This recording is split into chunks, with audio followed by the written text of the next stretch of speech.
In 1988, a waitress living in Central Florida had just started her shift at a local diner. She was standing in the middle of the restaurant, getting ready to take an order, when her heart just started racing like crazy. Now, she hadn't been running around or doing any heavy lifting, so it didn't make any sense at all. Startled by what was happening inside her own chest, she just turned around, walked straight into the staff bathroom, and sat down in a stall. She just wanted to wait for this strange sensation to pass. But as she sat there, her heart just continued to beat like a drum, faster and faster. And then she began to feel a strange tingling sensation in her feet, which started to crawl up into her arms. And it was at that moment that a terrifying thought crossed her mind. She realized she might be having a heart attack. Except she wasn't.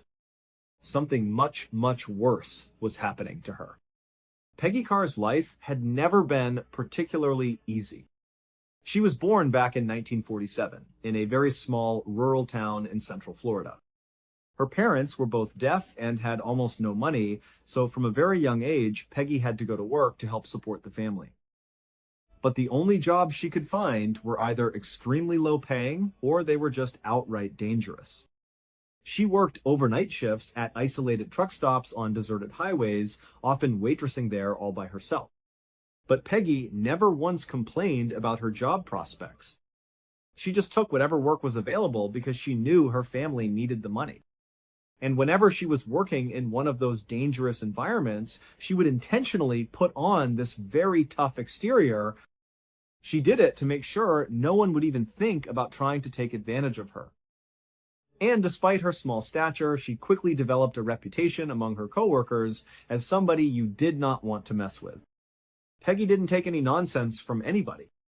But while this kind of prickly outer shell protected her from potential predators, it also had a way of warding off potential romantic partners.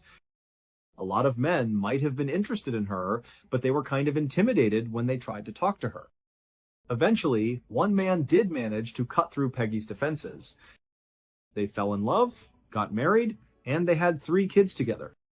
And for a while, everything was great. Until it wasn't. The marriage eventually crashed and burned, and so by the mid-1980s, Peggy was in her mid-30s, a divorced mother of 3 teenage children, and she was working overtime at a local diner just to barely make ends meet. And while she still acted very tough and composed when she was at work or out in public, when she was behind closed doors at home with her kids, they saw the real Peggy. And that side of her was just kind of sad. Life had just been hard on her, and she had tried so hard to provide a safe and happy home for her kids, and she felt like she'd kind of let them down. But her kids, on the other hand, they weren't bitter towards their mother for the divorce. It just pained them to see her so upset all the time. And so her kids really hoped that one day their mom would meet somebody new, that she would fall in love all over again, and maybe that would finally put a smile back on her face. And in late 1987, that is exactly what happened. That year, Peggy met a man named Pi R. Carr. Pi, which was his nickname, was a lot like Peggy. He was a recently divorced single father of 2 teenage children. He didn't take nonsense from anyone, and just like Peggy, he had been forced to start working at a fairly young age. When Peggy met him, he was living with his 2 kids in another tiny Central Floridian rural town called Alturas. He was the foreman of a local phosphate mining company there. Phosphate is a chemical that has a lot of industrial and consumer uses. So Peggy and Pi, they started dating, and right away, Peggy's kids noticed this huge shift in their mother. I mean, now she was all smiles, she was so happy. It seemed like Pi was the knight in shining armor that had come to save the day. And then, just a couple of months later, in April of 1988, Pi and Peggy got married, much to their children's excitement. After the marriage was finalized, Peggy and her 3 kids moved in with Pi and his 2 kids in his home in Alturas, Florida. And for a while, this newly blended family worked out perfectly. Even though they were all living in a fairly small house and all 5 teenagers were kind of on top of each other, they all got along great. It was kind of fun and chaotic to have so many people in the house all the time. The house just felt like it was bursting with life. But within a few months of Peggy and her kids moving in, Peggy and Pi started to have serious marital issues. It was like all their early chemistry had just completely vanished. And in its place was nothing but resentment. They basically couldn't stand each other, and everything one of them did seemed to upset the other person. And then, adding fuel to the fire, were rumors that began spreading around this small town where everybody knows everybody else's business. The rumor was that Pi was apparently back together with an ex-girlfriend, and so he was having an affair. Pi denied these accusations, but Peggy totally believed them. And so their fights got worse and worse and worse. The more they fought, the more a wedge was driven down the center of this blended family. Peggy's kids automatically took their mother's side, and Pi's kids automatically took their dad's side. And so from the outside looking in, it seemed plainly obvious that Pi and Peggy's marriage was not going to last. But before their marriage could officially fall apart, something totally unexpected happened that would link these two families together forever. In late October of 1988, about 7 months into Peggy and Pi's now very rocky marriage, Pi suddenly got up one morning and just told Peggy he was leaving for the whole day to go hunting. This wasn't a planned trip. He just wanted to get away. And at this point, neither of them wanted to spend any time with each other, so Peggy didn't care. She just said, "Go ahead, enjoy your trip, I'll see you later." And so Pi, he leaves the house, gets in his truck, and drives off. A little while later, Peggy and her daughter Sissy, they both get their things together and head out. They get in Peggy's car and they drive into town. Both Peggy and her daughter worked at the same diner as waitresses, and they both had a shift that morning. So they arrive at the diner, they both get out, they go inside, get their aprons on, and they begin their shift like normal. But not long into the shift, Peggy was about to walk up to one of her tables when she noticed her heart was racing. And she had not been running around the restaurant, she had not done any heavy lifting. There was absolutely no reason for her heart to suddenly be beating at a really fast clip. Initially, Peggy just tried to ignore it. She thought maybe it was just a fluke, that her heart would slow down and she would go back to normal. But when her racing heart persisted, she walked away from the table she was waiting on and snuck off into the staff bathroom. She went into one of the stalls, she shut the door, and she just sat on the toilet waiting for her heart to stop racing. But as she sat there, not only did her heart continue to thump like mad, but she started to notice her legs were tingling and so were her arms. Now, Peggy was a no-nonsense person. She was not prone to panicking or overreacting or anything like that. So as she's sitting there feeling these strange symptoms, it dawns on her that maybe, just maybe, she was having a heart attack. And so she decides, okay, I'm going to deal with this. She stands up, she opens the stall door, she goes to the sink, she washes her hands, she splashes some cold water on her face. She kind of calms herself down, and then she walks out of the bathroom. She goes right into the staff break room and she finds her daughter. She tells her, "I think I'm having a heart attack. But don't worry. I'm just going to go home. I'm going to lie down, and if this gets worse, I will go to the hospital. But for right now, I don't really know what it is, but I want to take it seriously. So I'm going to leave for the day." Her daughter, Sissy, is looking at her mom really concerned. But Sissy knows what her mom is like. Her mom is tough as nails. She is the type of person who would try to sleep off a heart attack. And so she says to her mom, "Okay, go home. I'll be sure to check on you as soon as I get back. And please call me if anything changes." And so Peggy, whose heart was still racing and whose arms and legs were still tingling, she told her daughter, everything's going to be fine. And then she told her manager that she was leaving for the day. Peggy slipped out the back door, she got in her car, and she drove back home. When she got there, the house was empty. So she just went inside, made her way to her bedroom, and she lay down in her bed to try to get some rest. That afternoon, Peggy's son, Dwayne, came home from high school. And when he walked inside, he found his mother laying down in her bed. This was very unusual for Dwayne. His mother never took naps. In fact, he could not recall a single time ever that he saw his mom napping, not even when she was sick. And so, concerned, he went into her bedroom. She was facing away from him, so he kind of gently jostled her awake. And when his mom rolled over to face him, her face was pale, she was sweating. She obviously had not been sleeping. She was gritting her teeth, and it looked like she was in a lot of pain or some sort of extreme discomfort. And he said, "Mom, geez, are you okay?" And she would say to him, "Oh no, I'm fine. I'm just sleeping something off. I got something going on. I think I have a flu or something. I don't know. I took off from work, so I'm just sleeping it off." And so Dwayne, he knows his mom is tough as nails. And if she says she's going to sleep something off, then she'll probably be just fine. So Dwayne said, "Okay, well, let me know if you need anything." And so Dwayne began to walk away. But his mother would actually call him back, and she would level with him. She would tell him that actually something is really wrong here. She said she felt like someone had poured fire down her veins, in her arms and in her legs, and that it was excruciatingly painful. And so Dwayne is hearing his mother say this, and he knows his mother is not the type of person to complain or exaggerate or anything. She is just straight, no nonsense. And so for her to say this is the most excruciating pain she's ever been in, and she's laying in bed unable to move, he knew this was really, really serious. So Dwayne began telling his mom that she had to go to the hospital. He said, "We need to get Pi here to drive you, or we need to call an ambulance, but something needs to be done here." But despite the pain she was in, Peggy was still a little bit hesitant about it. She thought maybe she could still just sleep it off. But as they're having this kind of back and forth about what to do, Pi returned from his hunting trip.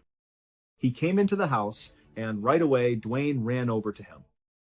He explained to Pi, "Hey, this is not normal.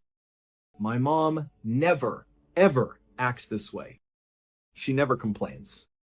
This is really serious. You gotta take her to the hospital." But Pi would actually say, "She's fine. I'm sure she just has a fever or maybe the flu. Man, she'll sleep it off." But when he walked into the bedroom and he saw his wife looking so horrible and literally squirming in pain, he relented and said, "Okay, I'll take her to the hospital." And so Pi would have to literally carry Peggy out of the house, put her in his truck. He drove her to the hospital and then had to carry her into the hospital. And by the time Peggy was under a doctor's care, she could no longer talk. She was just moaning in agony from this excruciating pain in her limbs. Her heart was still racing, and she was nauseous, and she was vomiting. I mean, she was really spiraling, and quickly. And so after she was admitted, the doctors turned to Pi and to Dwayne and to Sissy and the other family members that had gathered, and they asked them, "Do you have any idea what could have caused this?" And they all said no. She just suddenly started feeling this way. So the doctors, who were unable to ask Peggy anything because she was in such blinding pain she couldn't even talk, they just began running her through a wide-ranging series of tests to try to figure out what was going on. But when these results began coming in, either she was negative for the thing they were testing for, or the tests just came back saying that everything was normal. So they're looking at Peggy, seeing her completely falling apart, yet none of their tests revealed anything was wrong with her. And so they were at a complete loss. They didn't know what was wrong with her.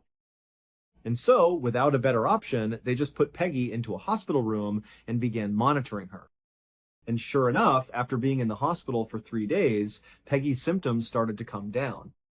While she wasn't back completely to her old self, she was able to speak again, she was able to eat and drink water and move around. She was still very uncomfortable, her heart would still race periodically, and she would get fits of pain in all of her extremities, but overall, she felt like she was really improving. And so after 3 days, she was discharged from the hospital. Peggy and her family drove back to their home, and initially, everything was okay.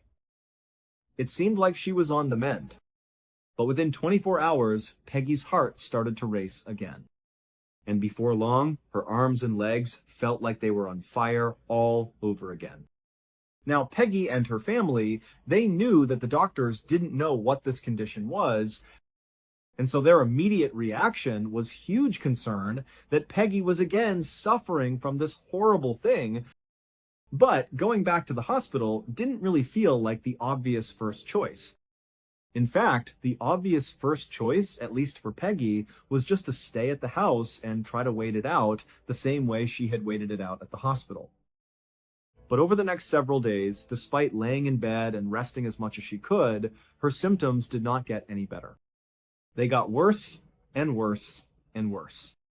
It got to the point where she was literally completely bedridden, and all she could do was just shake and periodically scream into her pillow from all the pain she was experiencing in her extremities.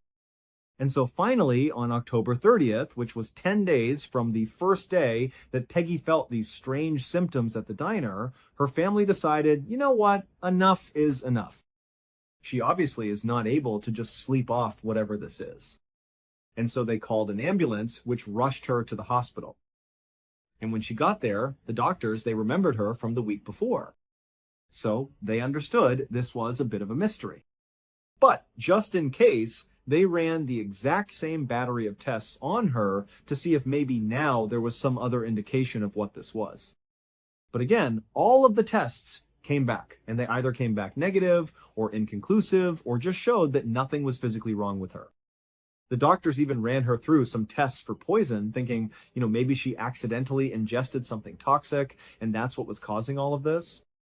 But those tests as well came back negative. And so, totally stumped, the doctors decided the only thing they could do was once again put her in a hospital room and just monitor her.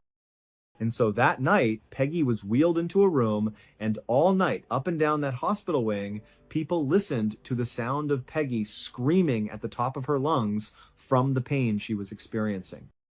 And then, the next morning, the whole situation got even worse.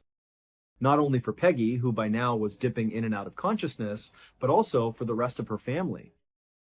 Because that morning, Peggy's son Dwayne and Peggy's stepson, so Pi's son Travis, they were both admitted to the same hospital for exhibiting the same symptoms as Peggy.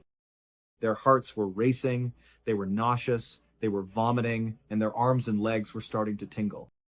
And so the doctors, with nothing else to do, just ran Dwayne and Travis through all the same tests they had put Peggy through. And they all came back negative, or they came back normal. However, shortly after Dwayne and Travis had been admitted to the hospital, a neurologist who was looking after Peggy, he noticed something about her condition. And suddenly, it was like his medical training from back in college kicked in. He remembered something very specific that lined up exactly with what he was seeing in Peggy. And he suddenly realized that he knew what was going on. So he told his colleagues, and they ran out, and they got this very specialized testing kit that doctors very rarely use. It's only for this one really specific and very rare condition. And they tested Dwayne and Travis and Peggy. And sure enough, the next day, the results came back. And all three tested positive for this condition that the neurologist had guessed. And even though there was a cure for this condition, for Peggy, it was too late. Her body had been so completely ravaged that even if they administered the cure, it would not work fast enough to save her life. And so that day, the doctors went to Peggy, who, despite being on all these painkillers, was still squirming and writhing in pain and screaming into her pillow. They would tell her that she was going to die. The only thing they could do was try to make her as comfortable as possible and then try to save her boys. Not long after being told this terrible news, Peggy would slip into a coma. And then, 4 months later, on the 3rd of March 1989, Peggy's family had to make the heart-wrenching decision to pull her off life support. And at that point, she passed away. As for her 2 boys, Dwayne would remain hospitalized for 2 months and would make a full recovery. As for Travis, he would remain hospitalized for 6 months, and while he would recover, he would never walk normally again. Even though the actual medical condition that killed Peggy and nearly killed Dwayne and Travis was completely known at this point, everybody knew what it was. What nobody could figure out was why this happened. Why in the world did this happen to these people? It made no sense at all. However, shortly after Peggy's death, that mystery would actually begin to unravel in the most bizarre and totally roundabout way. There is an international organization called Mensa. It's not an acronym. It's a Latin word that roughly translates to table or mind. And this organization is a highly exclusive society for the ultra-intelligent. You literally have to prove that your IQ, which is an intelligence test, ranks in the top 2% of everybody in the entire world. And even then, you may not be smart enough to get in. And in the same town that Peggy and Pi had lived in, Alturas, Florida, there was a chapter of Mensa. And the way some of these chapters worked is they would just get together every month and do some sort of intellectually stimulating activity. And in Alturas, what that meant was the chapter would get together at some private location once a month, and they would put on what they called a murder mystery weekend. The members of this chapter would head off to some private location, like an inn or a hotel or a cabin or something, and they would all role play a murder investigation. One or two of the Mensa members would come up with a very elaborate murder and a subsequent investigation, and they would assign different fake characters to each of the real Mensa members. So once they got there, they'd all find out what character they were and what they were responsible for. And then, once they got into character, which included dressing up in costumes, they would remain in character until the killer was revealed. So this activity was meant to be extremely intellectually challenging, but also it was extremely fun. The group loved these murder mystery weekends. And so with that in mind, just a couple of weeks after Peggy had passed away, so this is sometime in April of 1989, a new genius was accepted into the ranks of the Alturas Mensa chapter. Her name was Sherry Gwynn, and she was a middle-aged woman who had recently fled from Texas to Central Florida to get away from her abusive husband, who still lived in Texas. After she was accepted into the Mensa chapter, it became abundantly clear to the members that Sherry was eager to make friends. But not just any friends. She wanted to make friends with two very specific members of the Alturas Mensa chapter. And they were Diana Carr, who had no relationship to Pi Carr or his family, and Diana's husband, whose name was George Treppel. Diana was a very successful orthopedic surgeon who had her own practice in Alturas, Florida. And George was this computer programmer who had more advanced degrees than you could count. And critically, Diana and George just so happened to live right next door to Peggy and Pi's house. Even though Sherry came on really strong right away to try to become friends with Deanna and George, neither of them were fazed. The couple just figured, here's a woman who's living by herself, she's moved to a brand new area, she's run away from an abusive husband. It's no wonder she wants friends. She probably just needs some support. And so Diana and George were happy to just become her friend. The same month that Sherry was accepted into the Alturas Mensa chapter, George and Diana happened to be chosen as the people responsible for coming up with the complicated scenario that the group would act out during their murder mystery weekend that month. So George and Diana very diligently sat down and went over how to make the case as complicated as they could. And George took on the responsibility of really focusing on exactly how the victim in their fake scenario would be killed, because he was really trying to make it as difficult as he possibly could. He was trying to find the perfect murder that would be nearly impossible to solve. And so he came up with this very elaborate murder scene, and then between him and what his wife was creating, they put together this really intense and very complicated scenario that they were both very happy about. And so, a couple of days later, it was time to head out for the murder mystery weekend that George and Diana had worked so hard on. And so they went and printed off a whole bunch of those cards that would have all the information about who each of the Mensa members were going to be in this role-playing game.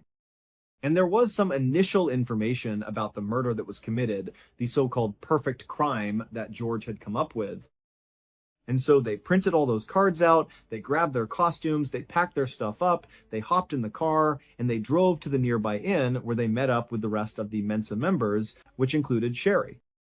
So they get to this inn, everybody checks in, and then afterwards, they all meet up in the lobby where George and Diana hand out their cards that have the information about the role-playing game. And so everybody's reading it and figuring out what they're going to do with their character. And everyone's also looking at the so-called perfect crime that George had come up with that he was also very proud about. And he was kind of boasting to the audience about how difficult this weekend was going to be. He really came up with the perfect crime. And so as all the members are reading their cards, Sherry would see the murder weapon used in this game, and she would become fascinated with it. She would make a point of going over to George and asking him lots and lots of questions about how he came up with this particular choice of a murder weapon and what actually happens when this is used on a person, not just in the game, but in real life. It was like Sherry had become obsessed with this exact form of murder. She was so interested in it. And George, he was immediately aware that Sherry was kind of unnaturally interested in exactly how he had come up with the scheme. But in a way, it was kind of flattering for George, because he had spent a lot of time constructing it to make it as complicated as he could. And so he indulged Sherry, and he sat there and told her everything about this particular weapon and what it does to the human body and, how you can get it and what the history of this weapon was. And the whole time, Sherry is just totally locked in. I mean, she's really focused on this particular style of murder. So that murder mystery weekend would eventually come to an end, and all the Mensa members would think it was great, and they would head home. And then, over the course of nearly a year after that, Sherry would be a near constant in George and Diana's lives. I mean, she was always around them. She always wanted to meet up with them. She was always talking to them and asking them questions and calling. And anytime she was with them, she always wanted to be with George. And when she was with George, a lot of times she would bring up that very particular murder method that he had come up with for the murder mystery weekend. And George just continued to think this was just the greatest thing. It was so flattering that she thought he was so smart that he had come up with the perfect crime. And so anytime she wanted to talk about it, he would just indulge her because it made him feel really good. And if George and Diana had seen any red flags in Sherry with her behavior towards them, they certainly didn't show it. They basically were operating under the assumption that Sherry, no matter what, was just this helpless, harmless person who had come to Central Florida, and she was trying to be their friend, and so they should try to be her friend back. But, as they would soon find out, they were very, very wrong about Sherry.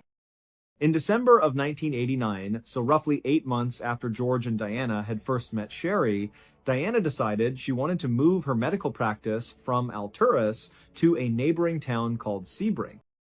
And the drive from where their house was in Alturas to where her new office was going to be was just far enough that it made sense for George and Diana to relocate to Sebring.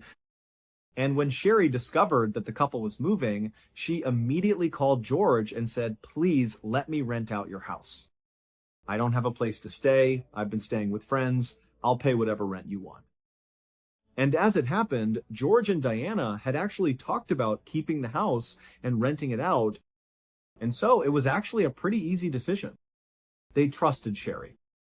And so they said, "You know what? That's fine. You can rent out the house for a couple of months, and then we'll decide if this is a long-term solution or not."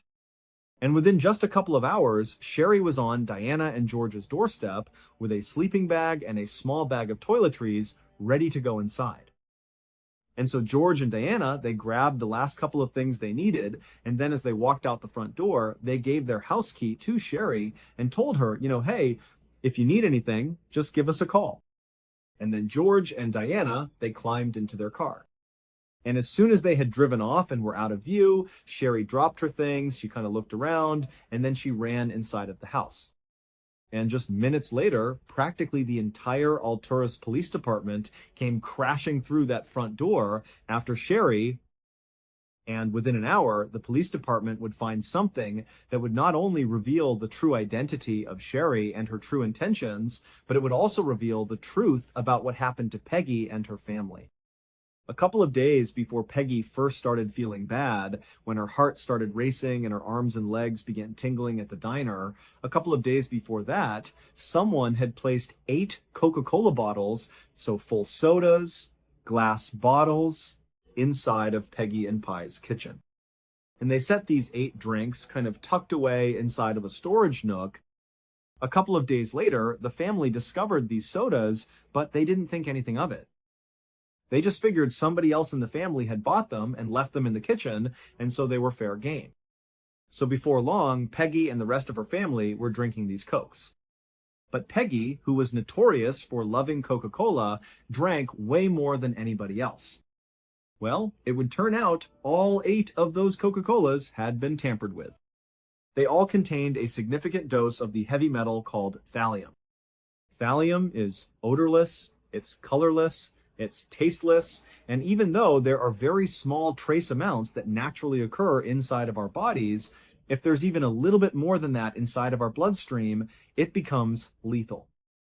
And so when Peggy was admitted to the hospital the second time around, the same time that Dwayne and Travis were also admitted, that neurologist who was looking at Peggy, what he noticed about her condition was that her hair was starting to fall out.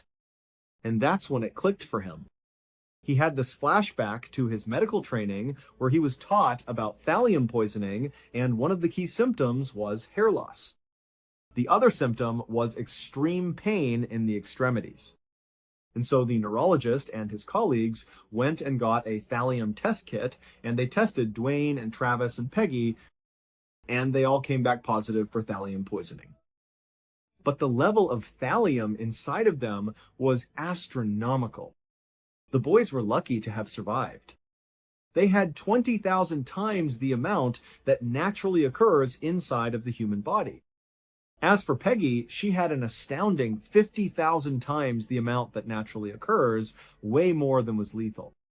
And so that was why the doctors told her, there's nothing we can do, your body is basically already dead, you're just technically still alive right now.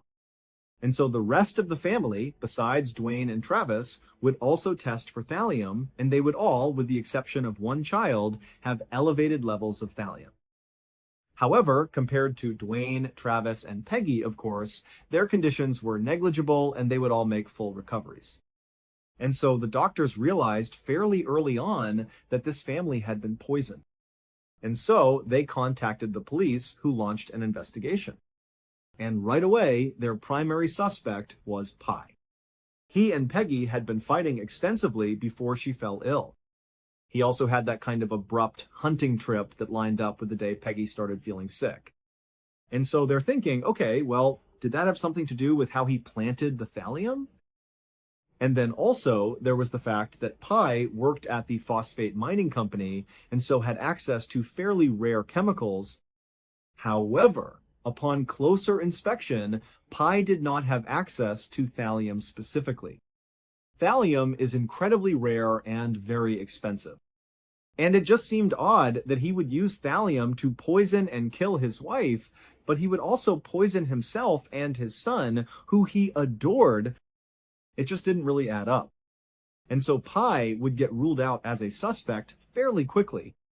But during one of his last interrogations, he would give the police something he didn't think was very valuable, but it wound up being very significant. He would say that 3 months before Peggy got sick, their family received a death threat. He opened the mail one day, and there was this typed out note that said their family needed to leave Florida in the next 2 weeks or they were all going to die. But Pi thought it was some stupid teenage prank, and so he didn't think anything of it. And then when 2 weeks went by and they weren't dead, he just kind of forgot about it. And so after the police had ruled Pi out as a suspect, they didn't know where to turn. They had no other suspects. And so they just began focusing on who might have written this note. And that's where Sherry comes in. Sherry Gwynn was not a Texas transplant who had come to Central Florida to run away from her abusive husband. Sherry Gwynn wasn't even her real name. Her real name was Susan Gorick, and she had lived in Central Florida for most of her life. Susan was very smart, but she certainly was not Mensa-level genius smart. And so almost certainly her paperwork that got her into the Alturas Mensa chapter was forged. Susan also had absolutely no interest in becoming real friends with Diana and George.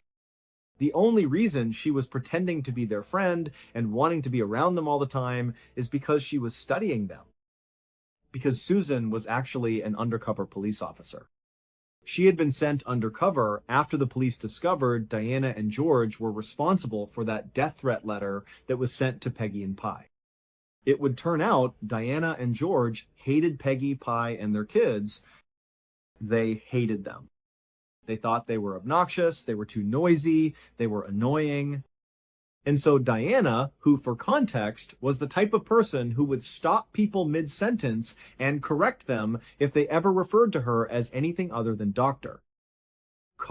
She had gotten into at least one or two serious yelling fights with Peggy and with Pi and their kids when she had gone over to tell them to turn their music down and be quiet and do this and do that. And Peggy and Pi, they're not putting up with that. They just told her to get out of here. As for George, he didn't get into any public altercations with Peggy and Pi and their family. George was a very meek and submissive guy. He was very meager, and he was mostly a recluse. But he spent virtually all day peering out the window at Peggy and Pi and their family, studying what they were doing and obsessing over how noisy and obnoxious they were.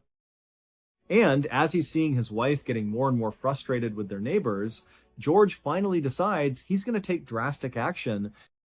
And so that's when George types out that death threat and he sends it across the way.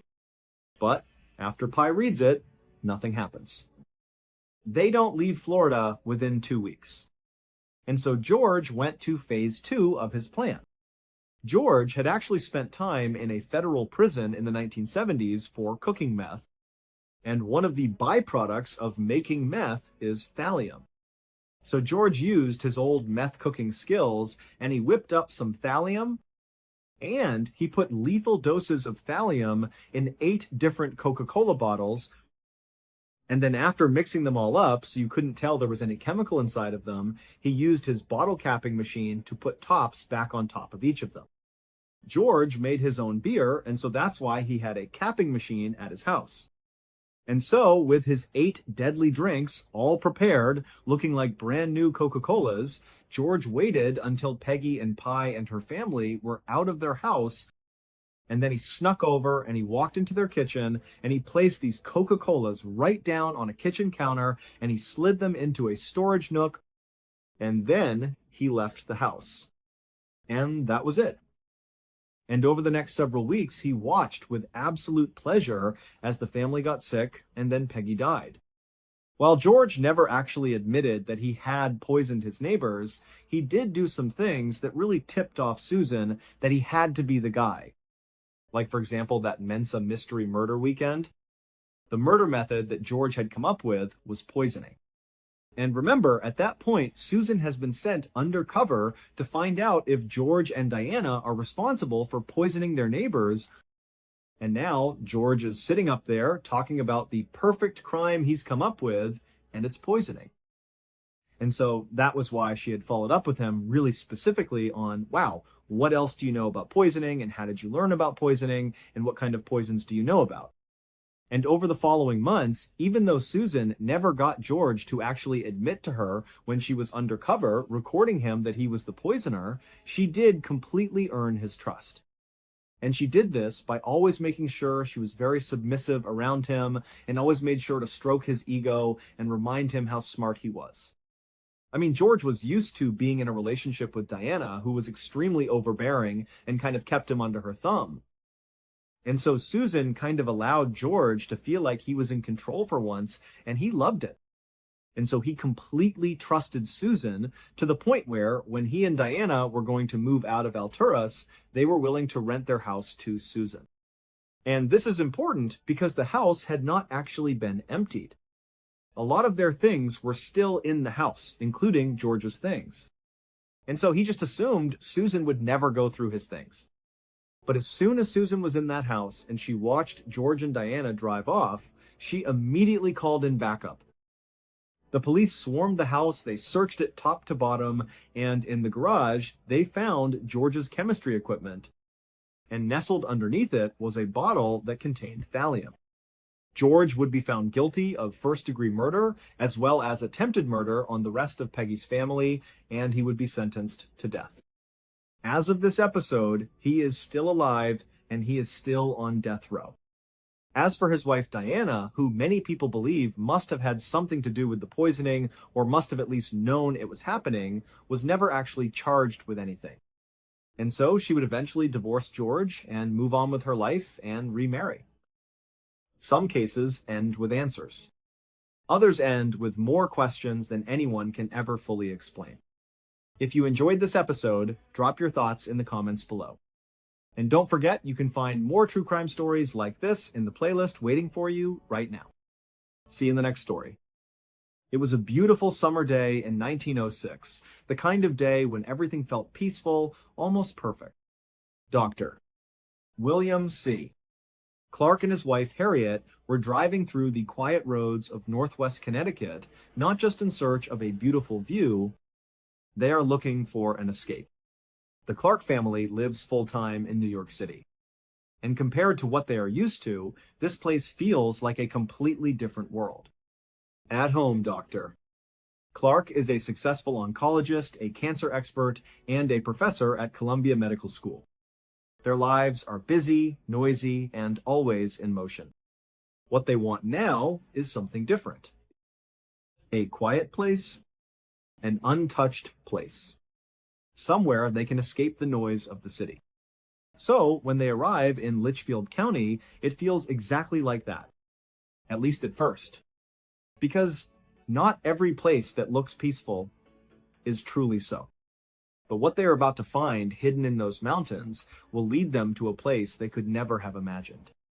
And so, as this couple from New York drove along these quiet back roads, their car eventually came to this beautiful old covered bridge made of wood. They drove across it, and as they came out the other side, a new view opened up to them. Off to their right, a huge mountainside rose up, and high on that mountain was a vast, shaded, beautiful forest. They could just make out a small road that seemed to branch off from the main one and disappear right into those woods. The couple had absolutely no idea what was up there, but it was just so stunningly beautiful. They felt an immediate pull towards it, the sense that they just had to see what was inside that forest. They decided right then and there to go check it out to see if maybe, just maybe, this was the spot for their second home. So, Doctor. Clark turned the car and started heading up this little access road. Very quickly, as they began to climb the hillside, the road got really bumpy and overgrown with weeds and grass. It was pretty obvious that not many people, and certainly not many cars, ever drove up this way. Before they had even reached the tree line, the road became so rough that Dr. Clark had to pull the car over to the side and park it. He and Harriet got out.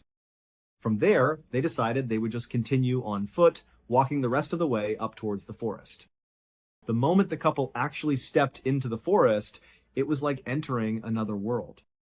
The bright sunlight immediately faded away. The canopy of leaves and branches above their heads was so thick that it blocked out most of the light. The air became cool and wonderfully refreshing. After they had been walking for only a couple of minutes, the forest, which at first had seemed so still and quiet, suddenly came alive with sound.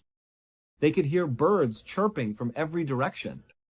They heard the rustling of small animals running through the underbrush.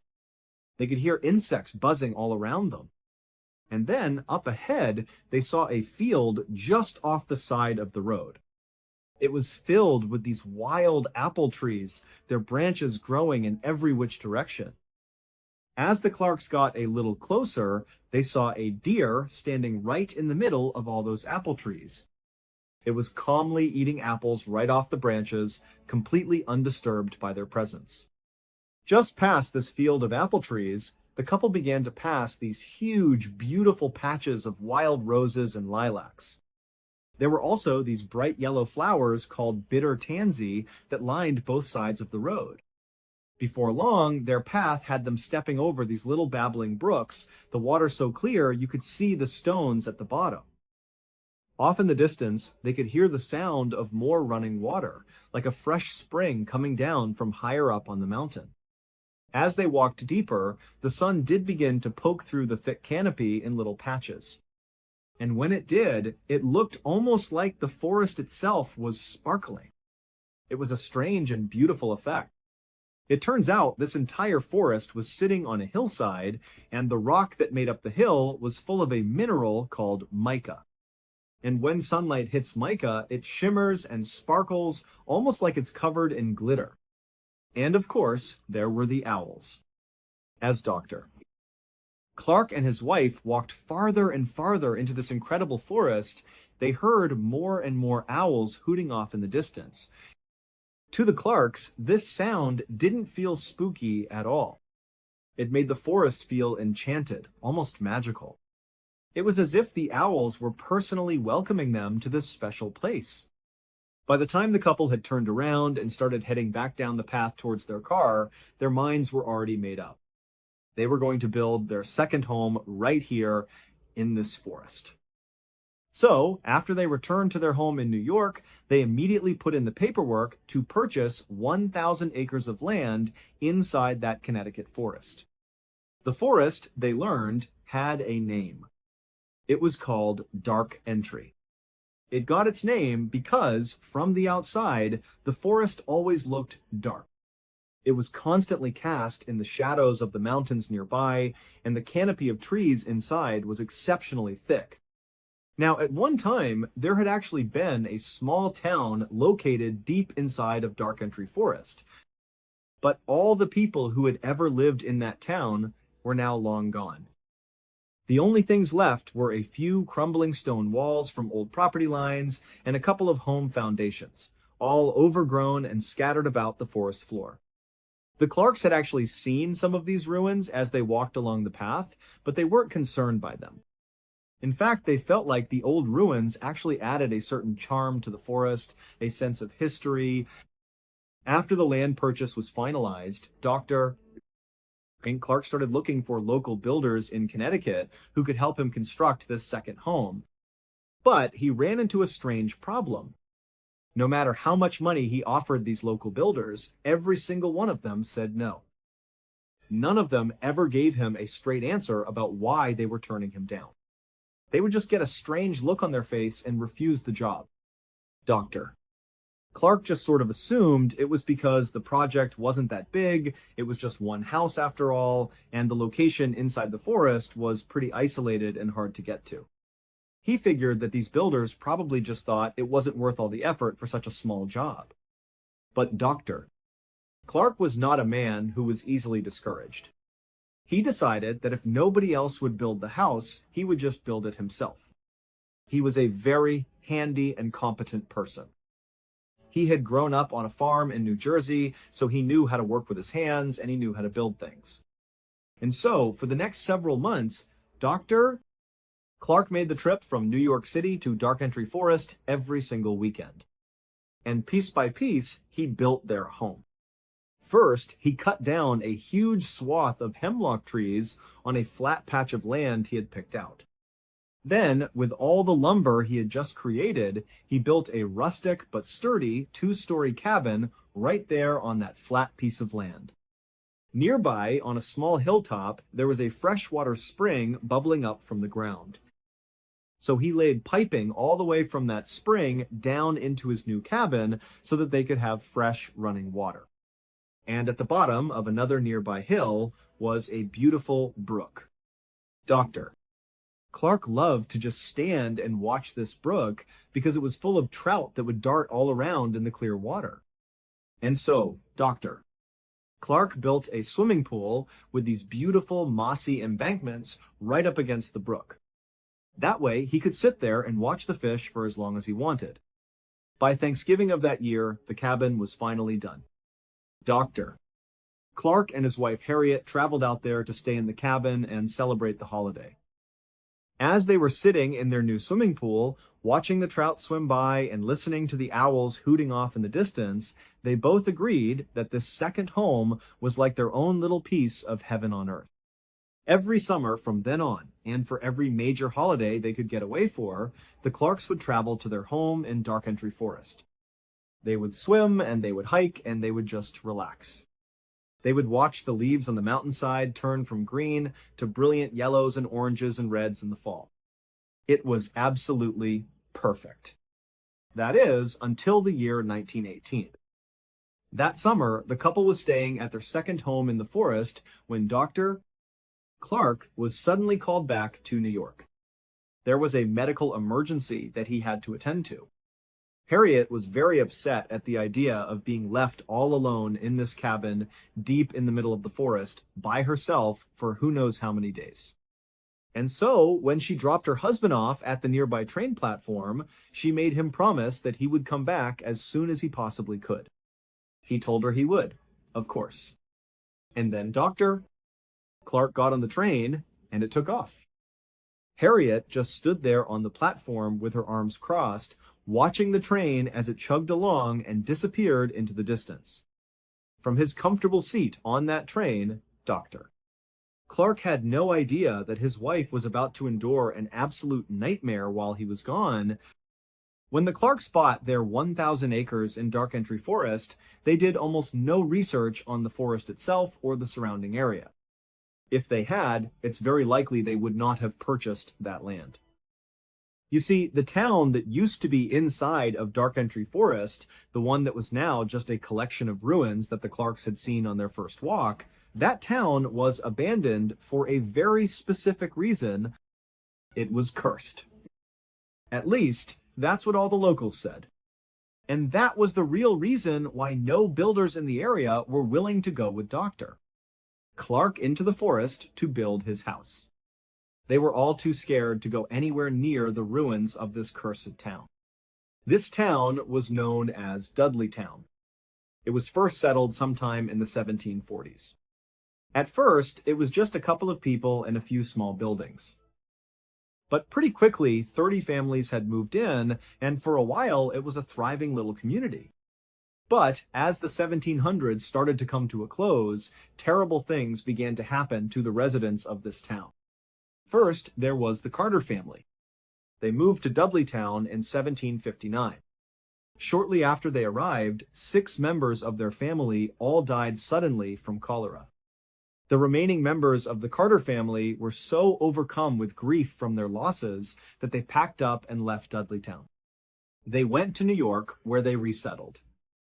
But almost immediately after getting set up in their new home, Native Americans raided their property and massacred them.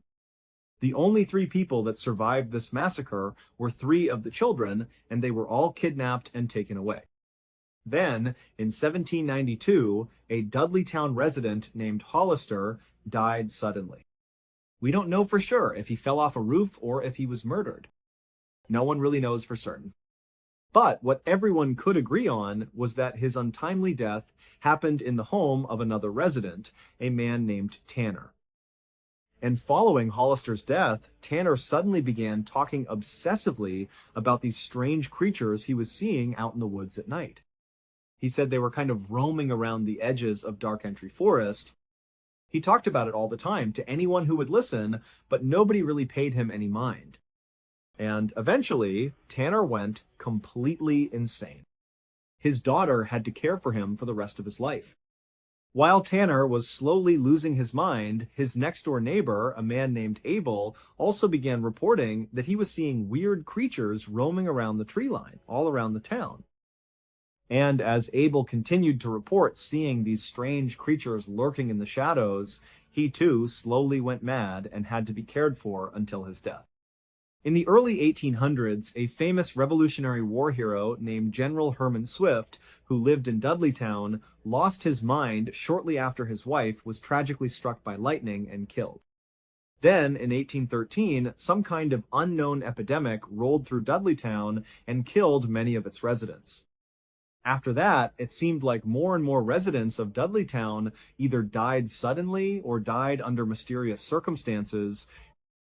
And at the same time, more and more residents began coming forward with their own stories about having seen these strange, shadowy creatures moving around the edge of the tree line at night. By about the year 1900, all of the Dudleytown residents had either died or they had simply just left, abandoning their homes for good. All except for one family, the Brophies. But then, in quick succession, the Brophy family's sheep all died. Then, the mother died of tuberculosis. Then, the two sons were accused of theft in a nearby town, and then they just disappeared. This left only one person, John Brophy, the father. But soon after, the Brophy family home burned to the ground. And John, who was completely overcome with grief, just wandered off into the forest and was never heard from again. At that point, Dudleytown officially became a ghost town. Absolutely no one lived there. And it was at that point, in 1906, when Dr. Clark and Harriet had their beautiful summer's day walk through the forest and discovered the place where they wanted to build their second home. So, fast forward back to 1918. Dr. Clark is on his trip to New York for the medical emergency. It turns out to be a very quick trip. He was back on a train heading for Connecticut within 36 hours. He pulls into the station right near Dark Entry Forest, and he's fully expecting to see Harriet waiting there on the platform for him. But when the train rolled to a stop at the station, she wasn't there. Now, Dr. Clark was not a superstitious person at all. But for some reason, when he didn't see his wife there, he just felt like something was seriously wrong. There was no good reason she wouldn't have come to meet him. She had been so worried about being all alone in that cabin, and she knew exactly when he was going to be arriving. And so, feeling a little bit of panic start to set in, Dr. Clark left the train station, and on foot, he made his way over to Dark Entry Forest. When he got there and began walking up that overgrown road that led to his house, immediately, as soon as he was under the shade of the trees, he began to hear them. The owls.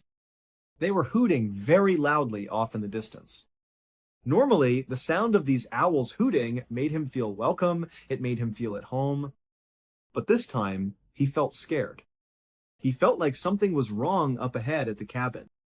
And so, he began to jog through the forest. It was getting dark under the trees, and all he could hear was the sound of these owls, and the sound was getting louder and louder and louder with every step. Finally, he reached the clearing where his property was. And at this point, the sound was a cacophony of owls hooting practically right on top of him. He looked up the small hill towards his house, and he saw that the front door was slightly open. And so now, with his heart racing, wondering what on earth was going on with his wife, Doctor, Clark ran up to his front porch. He got to the door, and he flung it open the rest of the way. And then, right before he could step into his own house, a sudden, high-pitched noise began from up on the second floor. It was so loud and so startling that Dr. Clark just froze right where he was. The noise of the owls all around him in the woods was deafening, and now there was this new noise from inside the house. He just stood there, paralyzed, unsure of what to do. As he's standing there trying to get the courage to go inside and investigate, he suddenly realizes what that high-pitched noise is. It's the sound of maniacal, insane laughter, and it was coming from the second floor. Sensing that his wife had to be in danger, the doctor charged up the nearby steps to the second floor. He could tell that this laughter, this high-pitched, unhinged laughter, was coming from their master bedroom. And so he ran down the short hallway. He got in front of the closed door that led into the bedroom. He took a breath, and he slowly pushed it open. And there, in the back corner of the room, was his wife. She was on the ground, rolled up in a ball, and she was facing the door. Her hands were clenched into tight fists. Her eyes were wide open and completely unblinking. And her mouth was open wider than he thought was humanly possible. And as he's staring at his wife, trying to understand what is happening, he realizes that this insane, high-pitched laughter is coming from her. But it didn't even look like it was coming out of her. Her chest was just heaving up and down, but her mouth was just staying wide open, and this horrible laughter was just pouring out of her. The doctor just stood there watching his wife, who was staring directly into his eyes, and finally he got so scared that he turned around and he ran. During the 36 hours that Dr. Clark was away in New York, something happened to his wife. We don't know what it was, but whatever it was, it caused her to completely lose her mind. The only thing she would ever talk about after that day was the strange creatures she saw out in the forest. By some accounts, Harriet spent the rest of her life in a mental asylum. By other accounts, she went back to New York with Dr. Chris Clark, where she eventually took her own life. Today, Dudleytown is not only still abandoned, but it is also illegal to visit. It's on private property. However, people do still sneak into Dudleytown to walk around the old ruins. And many of them have reported feeling these strange pockets of cold air where there shouldn't be any. Others have said that as they've been walking, they've felt phantom hands slap them and push them. Some have said they've taken photographs inside of Dark Entry Forest near Dudleytown, and they've captured strange, shadowy figures in the pictures that they couldn't see with their own naked eye. The famous paranormal investigators Ed and Lorraine Warren even shot a special series in the 1970s inside of Dark Entry Forest. And they declared that the entire area around Dudleytown was demonically possessed. And that's where we will stop today. Because whether you believe in this or not, one thing is certain. There are places that carry stories that are not easily let go. If you liked this episode, thank you for watching. I truly appreciate you taking the time to be here. Have you ever heard stories about Dudleytown, Dark Entry Forest, or any other places that feel like they don't belong on the map? Feel free to share them in the comments. I have read a lot of them. Just be careful where your curiosity leads you. See you again. In the spring of 2013, a young woman named Melissa finally moved out of her mother's house and into a place of her own. At first, it felt like freedom. A quiet home across town, a space that was entirely hers. No one to answer to, no one watching over her, no one telling her what to do. For the first time in her life, she could truly be alone. Or at least, that's what she thought. Because even in those first few weeks, there was something about the house that didn't feel completely empty. It was subtle, almost easy to ignore. The kind of feeling you brush off as imagination. Like the sense that you're not the only one in a room, even when you are. At night, she would sometimes pause in the middle of a task and just listen. Not because she heard anything obvious, but because she felt like she should. Like something might be there if she waited long enough. And then, about 3 months after moving in, things started to get a little bit worse. At first, it was the phone calls. Her phone would ring at random times during the day from unknown numbers. When she answered, there was never anyone speaking. Just silence. And sometimes, something worse. The sound of someone breathing on the other end of the line. And that was only the beginning. Then the flowers started arriving. Huge, beautiful bouquets would just appear on her front step. They were always anonymous, with no card or note to indicate who they were from. While a secret admirer might sound romantic to some, for Melissa living alone, it felt unsettling. Who was sending these?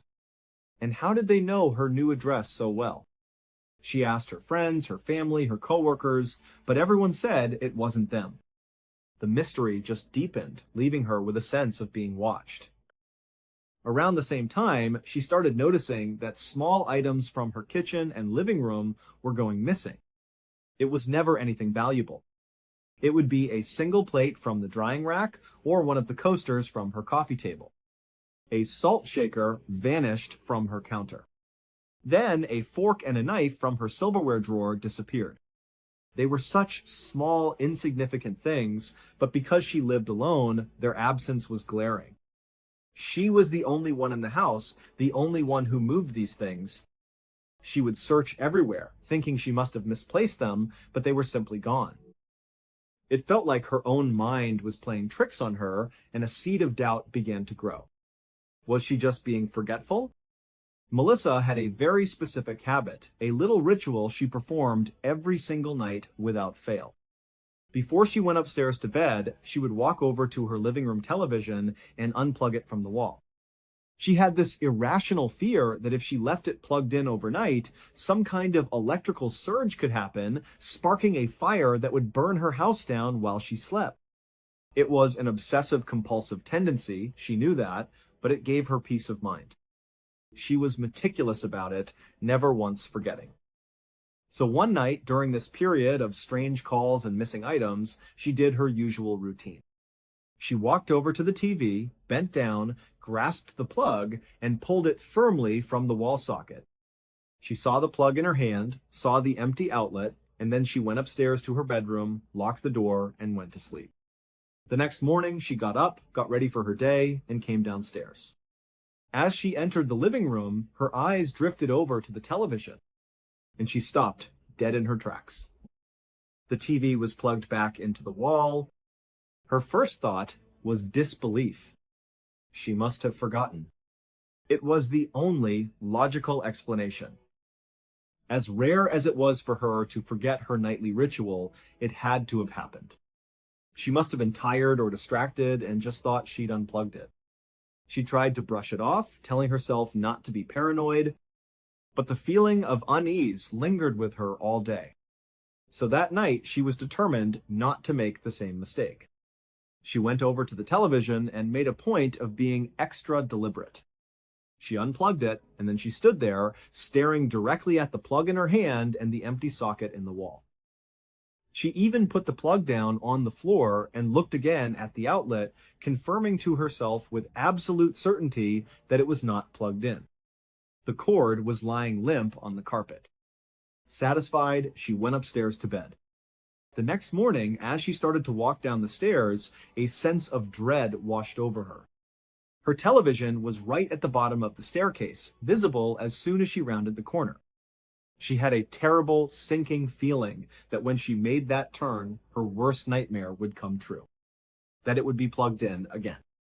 That something was happening on her first floor while she was asleep upstairs. She took a deep breath, turned the corner, and her heart dropped into her stomach. The TV was plugged in. This time, there was no rationalizing it away. She was horrified. She knew, without a shadow of a doubt, that she had unplugged it. This wasn't a malicious act, not yet anyway. No one had broken anything or hurt her. But the implication was terrifying. Someone was getting into her house at night while she was there, and for some bizarre reason, their only action was to plug in her television. She flew into a panic, running through the first floor of her house, checking every single window, every single door. Everything was locked, just as she had left it. There was no sign of a break-in. She checked every closet, under every piece of furniture, her mind racing. When she was finally satisfied that no one else was in the house with her, she sat down, trying to think what to do. What could she even say if she called the police? "Hello, officer. Someone keeps breaking into my house just to plug in my TV." They would think she was crazy. It was at this point that Melissa developed a very real, very deep fear of her own home, specifically the first floor. She started going to bed earlier and earlier, sometimes as soon as she got home from work, just so she wouldn't have to be downstairs after dark. Imagine living alone in a place that's supposed to be your sanctuary, but being terrified of half of it. Every night she would lie in her bed, her door locked, and strain her ears, listening. Every creak of the house, every rustle of leaves outside, became the sound of an intruder downstairs. Melissa was living an absolutely wretched existence, trapped in a cycle of fear in her own home. With that as the context, one night Melissa goes to bed super early, as she usually did now. It was probably only 3 or 4 in the afternoon, the sun was still high in the sky, but she was already upstairs in her bedroom, door locked, trying to feel safe. Eventually, the sun did set, and the house was plunged into darkness, but she still hadn't been able to fall asleep. Her anxiety was too high. So she sat up in bed and decided to watch some TV to distract herself. She turned on her television, and right away, something strange happened. The channels on the screen started changing on their own. They were just cycling through, one after another, without her touching anything. Her first thought was that she must be sitting on the remote. But then she looked down and saw the remote was in her hand. She stared at it, her fingers nowhere near the buttons, and then looked back at the TV. The channels were still flipping over and over. Now, Melissa had what's called a skybox, which is a system that connects the television sets in a house. It meant that her downstairs TV was linked to her upstairs TV. If someone was changing the channel on one, it would change the channel on the other in real time. As she sat there, watching the channel cycle, not touching her remote, the horrifying realization dawned on her. Someone was downstairs right now, using the other remote, flipping through the channels. She was frozen in fear. All she could think to do was to turn her own TV off. That was the one function on her remote that wouldn't affect the other television. She jabbed the power button, and her screen went black. Now, she was sitting in total darkness in a house she was already terrified of, and she was straining her ears, trying to hear any sign that would confirm her fears. Was there really someone downstairs? Or was this just a strange malfunction with the skybox? She sat there, perfectly still, listening. All she could hear was the sound of her own frantic breathing and the pounding of her heart in her chest. She couldn't hear the downstairs TV. She couldn't hear footsteps or doors opening. The house was completely silent. After what felt like an eternity of sitting there in the dark, she grabbed a pillow from her bed, clutched it to her chest, and buried her face in it. She just lay there like that, rigid with fear, until she eventually, somehow, fell into an exhausted sleep. The next morning, when she woke up, the sun was streaming through her window. It was amazing how the daylight could chase away the shadows and the fear. Suddenly, the house didn't feel so menacing. She started telling herself that it had to have been an anomaly, just a weird glitch with the skybox. She thought, I bet I go downstairs and the TV will be unplugged, just like I left it. So she cautiously made her way downstairs, and sure enough, the television was unplugged. For a moment, this confirmed her theory and brought a wave of relief. But then the doubt crept back in. The paranoia was getting to her. She was losing her mind, jumping at shadows. She knew she had to tell someone what was going on. As it happened, that very day, she was going to a family birthday party. It was a perfect opportunity. When she got there, she found her older brother and pulled him aside. She took a deep breath and told him everything. The hang-up calls, the anonymous flowers, the missing items, the television being plugged back in, and finally, the incident with the skybox the night before. At first, he looked at her with skepticism, like she was telling him a ghost story. But as she focused on the specific, tangible things that were happening, like the plug being put back into the wall 2 separate times, and the channels changing, he started to see that this was more than just her imagination. The look on his face shifted from doubt to genuine concern. For her brother, all these little weird things started to add up to something that felt genuinely sinister. He offered to come and stay with her for a few days to see for himself if anything happened. Just as they were making the plan, their younger brother walked by and overheard the conversation. Without hesitation, he said, "Oh, I'll stay there too." For 4 days, Melissa's 2 brothers camped out on the first floor of her house. They stayed up late, they watched the doors and windows, and they didn't see or hear a single thing out of the ordinary. The house was completely normal. For Melissa, this was a double-edged sword. On one hand, she felt reassured and safe having them there. But on the other hand, a new, more terrifying thought began to form in her mind. Did this mean that whoever was doing this was watching her house so closely that they knew she had protection now? Did it mean they were just waiting for her brothers to leave? Was she being watched that carefully? When the fourth day came and her brothers were getting ready to pack up and go home, she was practically begging them to stay. The idea of being alone in that house again was unbearable. They did their best to reassure her, telling her she had nothing to worry about, that it was probably all just a series of strange coincidences. They promised that if she experienced anything weird at any time of day or night, she should call or text them immediately and they would be there in a heartbeat. Although their words were meant to be comforting, she did not feel reassured at all.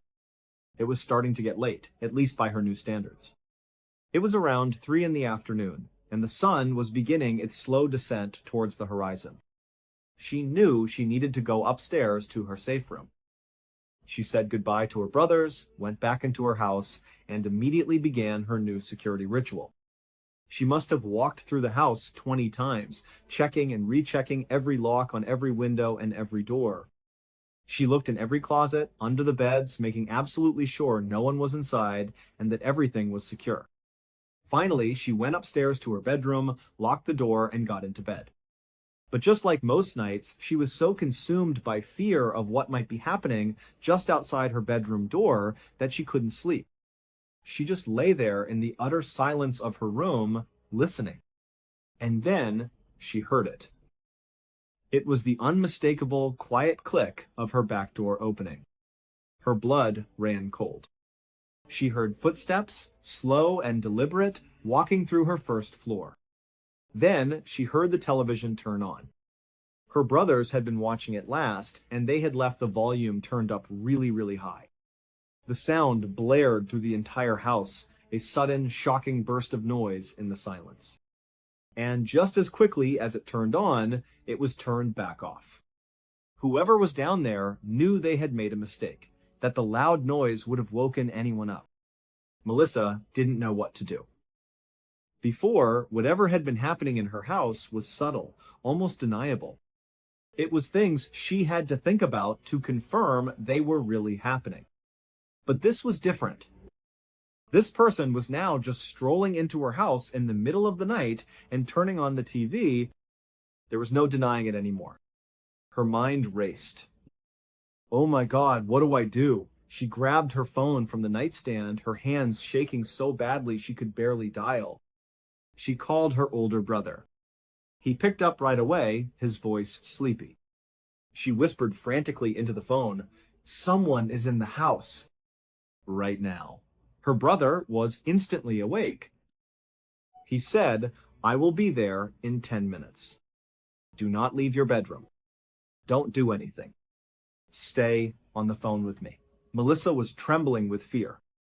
As slowly and quietly as she possibly could, she got out of bed and crept over to her bedroom window. She wanted to be as far away from the locked door as possible. She peered out the window, her eyes scanning the dark street, waiting desperately to see her brother's car. All the while, she was listening for any sign that the person downstairs had started to walk up the stairs towards her room. Finally, she saw them. Out of the corner of her eye, her brother's car pulled up across the street. He and her younger brother both hopped out. They ran across the street towards her house, vaulted over the side fence, and disappeared down the narrow alley that ran between her house and her neighbor's, heading towards the back. She was still on the phone with him, whispering, "Do you see him? Do you see him? Do you see anything?" He replied, "Hold on." He was at the back of the house now, where he knew there was a window that gave a clear view of most of the first floor. She waited, her heart pounding, expecting him to give her a report. There was a pause, a moment of silence on the phone. Then she whispered, "What do you see?" His voice came back, low and serious. "Okay, yep. There is someone in your living room right now. I'm going to hang up and call the police. I'll call you right back." Melissa knew what she had heard was real, but to have it confirmed by her brother, to know for a fact that there was a stranger in her house, took the fear to a whole new level. She was now legitimately fearing for her life. There was an intruder right downstairs, and they had probably been coming into her house for weeks. Her brother hung up to call the police, and Melissa was left alone again, standing in her dark room, listening to a stranger walk around the first floor of her house. Because she could hear the footsteps so clearly downstairs, she made a decision. She decided she would walk over to her bedroom door and look through the keyhole. It was an old door with an oversized keyhole, and if you angled it just right, you could see a small sliver of the first floor at the bottom of the stairs. Very carefully, she tiptoed across the room to the door. As she knelt down to put her eye to the keyhole, her phone, which was in her pocket, started to ring. It wasn't on silent. It was on loud, and the ringtone shattered the silence.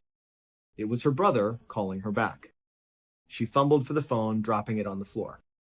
It was still ringing loudly as she scrambled to pick it up and silence it. Then, on pure reflex, she put her eye back to the keyhole. And standing at the bottom of the stairs, looking right up at her door, was a man. He was wearing a hat pulled down low over his eyes, and he had clearly heard the phone ring. As she watched in horror, he began to walk up the stairs. She fell backwards, screaming at the top of her lungs, yelling for her brothers to get inside. In the next instant, she heard the front door crash open, and her brothers came charging in. She heard an epic struggle on the stairs, a clash of bodies and shouts. And she heard a voice she didn't recognize, the intruder's voice, screaming, "I'm sorry, I'm sorry, I'm sorry." And then it was quiet. Hesitantly, she opened her bedroom door, wanting to help if she could. She looked out and saw her brothers had the man pinned down on the stairs. He wasn't moving. She saw her younger brother was holding something in his hand. He held it up for her to see, and he just shook his head. It was a knife. The stranger in her house had been carrying a knife. Before she could even process that terrifying piece of information, her older brother reached down and pulled the hat off the intruder's head, and Melissa's world tilted on its axis. It was her mother's ex-boyfriend from 10 years ago. The same man the whole family believed had always had an inappropriate and creepy attraction to Melissa. The police arrived and took him away. He quickly admitted to everything, confessing that he had been sneaking into her house for months. He would never tell them how he was getting in, but he admitted he was there almost every single night. He never gave a good reason for why he did it, he just said he started doing it. The police cited mental illness as the likely culprit, but the family always believed it was something much more sinister. In the end, he was given just 3 years in jail, and the family, once again, cut all ties with him. In February of 2013, a young woman named Kim finally moved out of her parents' house and into a tiny little apartment that she absolutely adored. Kim lived with severe social anxiety. Being out in public, having to make small talk with strangers, was an almost physically painful experience for her. She did everything in her power to stay indoors, to remain in her own controlled environment. She even had a job that allowed her to work from home, so she rarely had to travel. This small apartment was more than just a home. It was her oasis, her fortress. When she was there, she was safe. If she ever had to leave for groceries or an appointment, she would practically run to her car and then run back to her door, minimizing any chance of an unwanted interaction.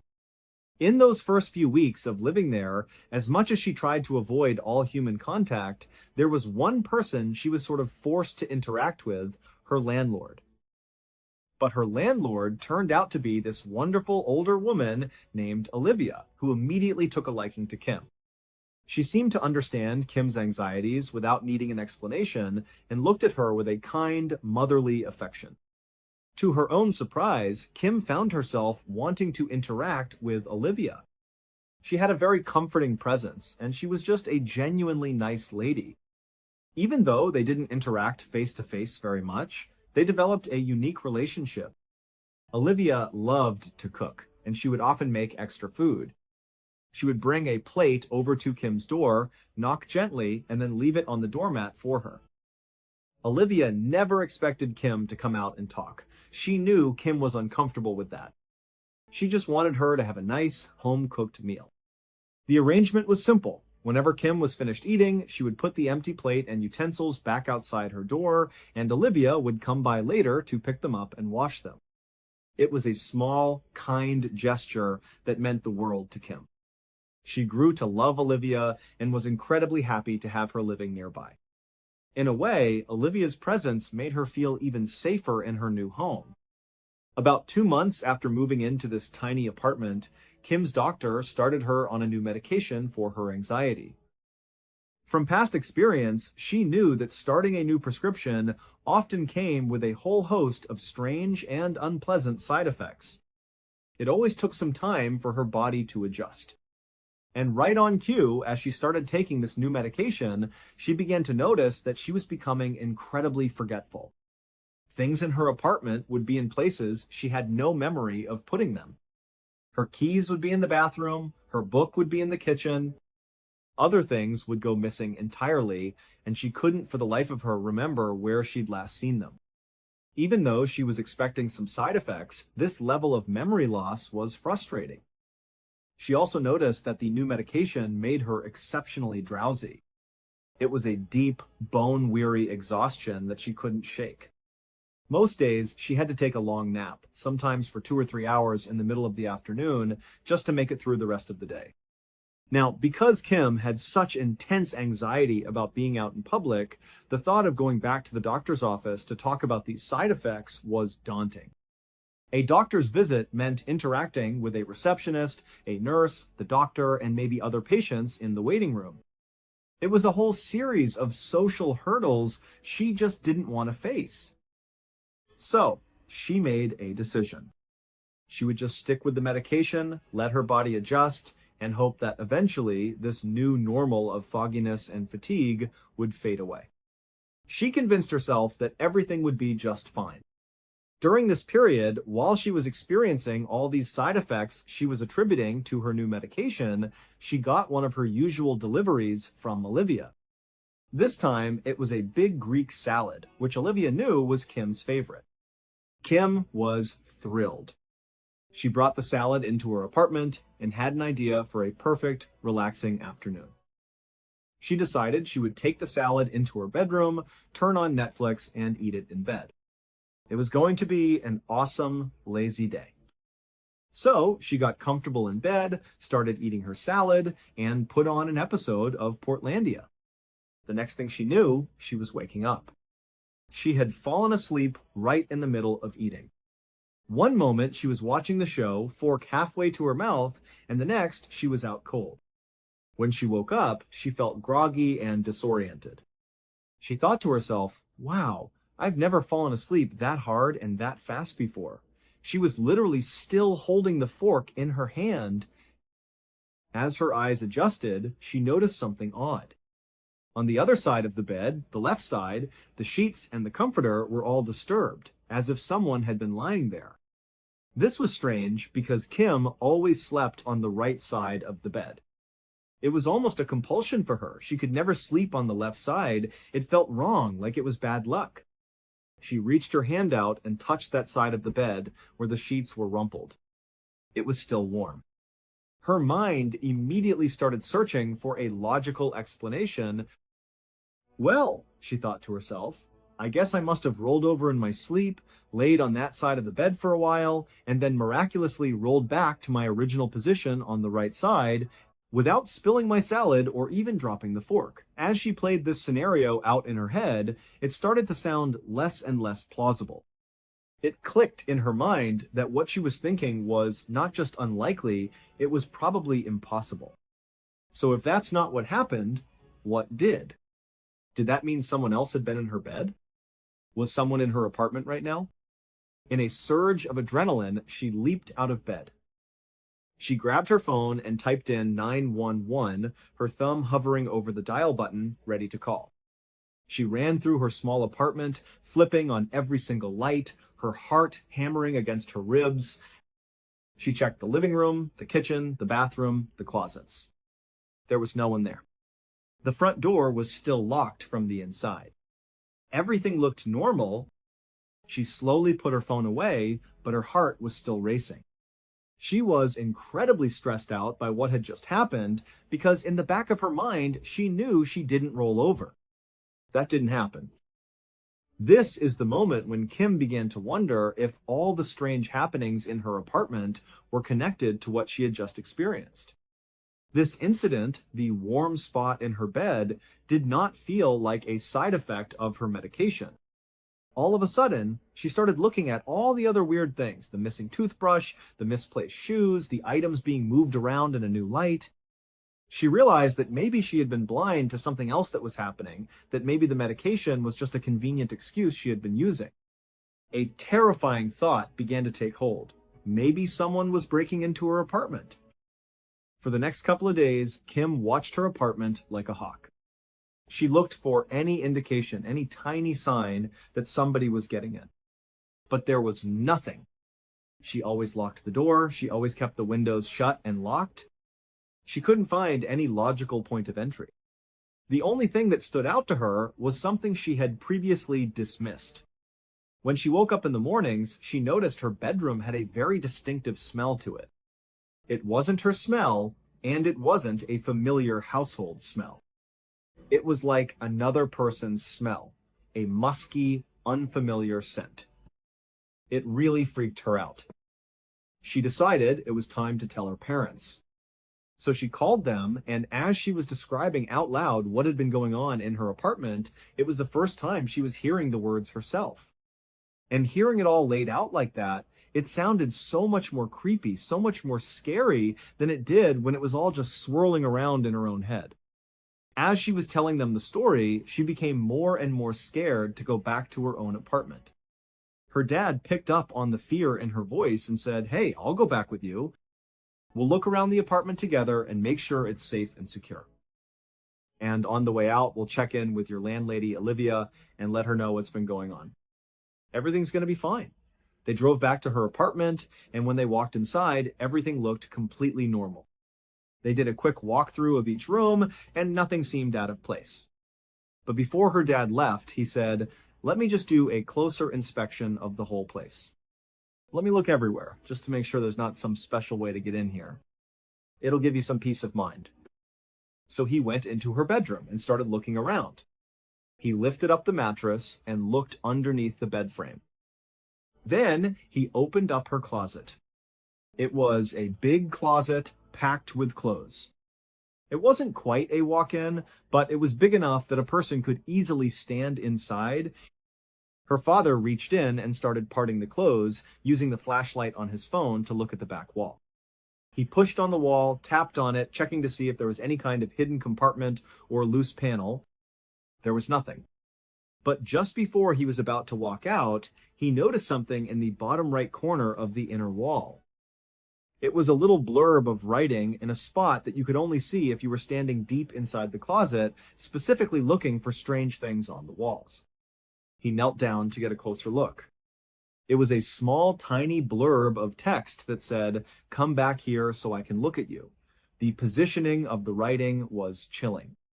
The only way someone could have written it was if they were lying down in that tiny little corner facing out towards the closet door. And that's when her father looked down at the closet door itself and noticed that one of the horizontal slats was missing, creating a small rectangular peephole. In theory, if you were the person who wrote that message, you would be lying in that exact spot and your eyes would be looking directly through that missing slat right at her bed. Her father put it all together in that one horrifying moment. He stood up, walked out of the closet to his daughter, and said calmly, "Come over here." He showed her what he had found inside her closet. He pointed to the writing and asked, "Did you write that?" She looked at it, her face pale, and whispered, "No." He looked at her and said, "All right, it's time to leave." They walked outside, went straight to his truck, and he called the police. He told them that someone had been breaking into his daughter's apartment. When the police showed up, they were able to get access to CCTV footage from a nearby building. And on that footage, they captured a grown man regularly going into Kim's apartment in the middle of the night. He wasn't breaking a window or picking a lock. He clearly had a key.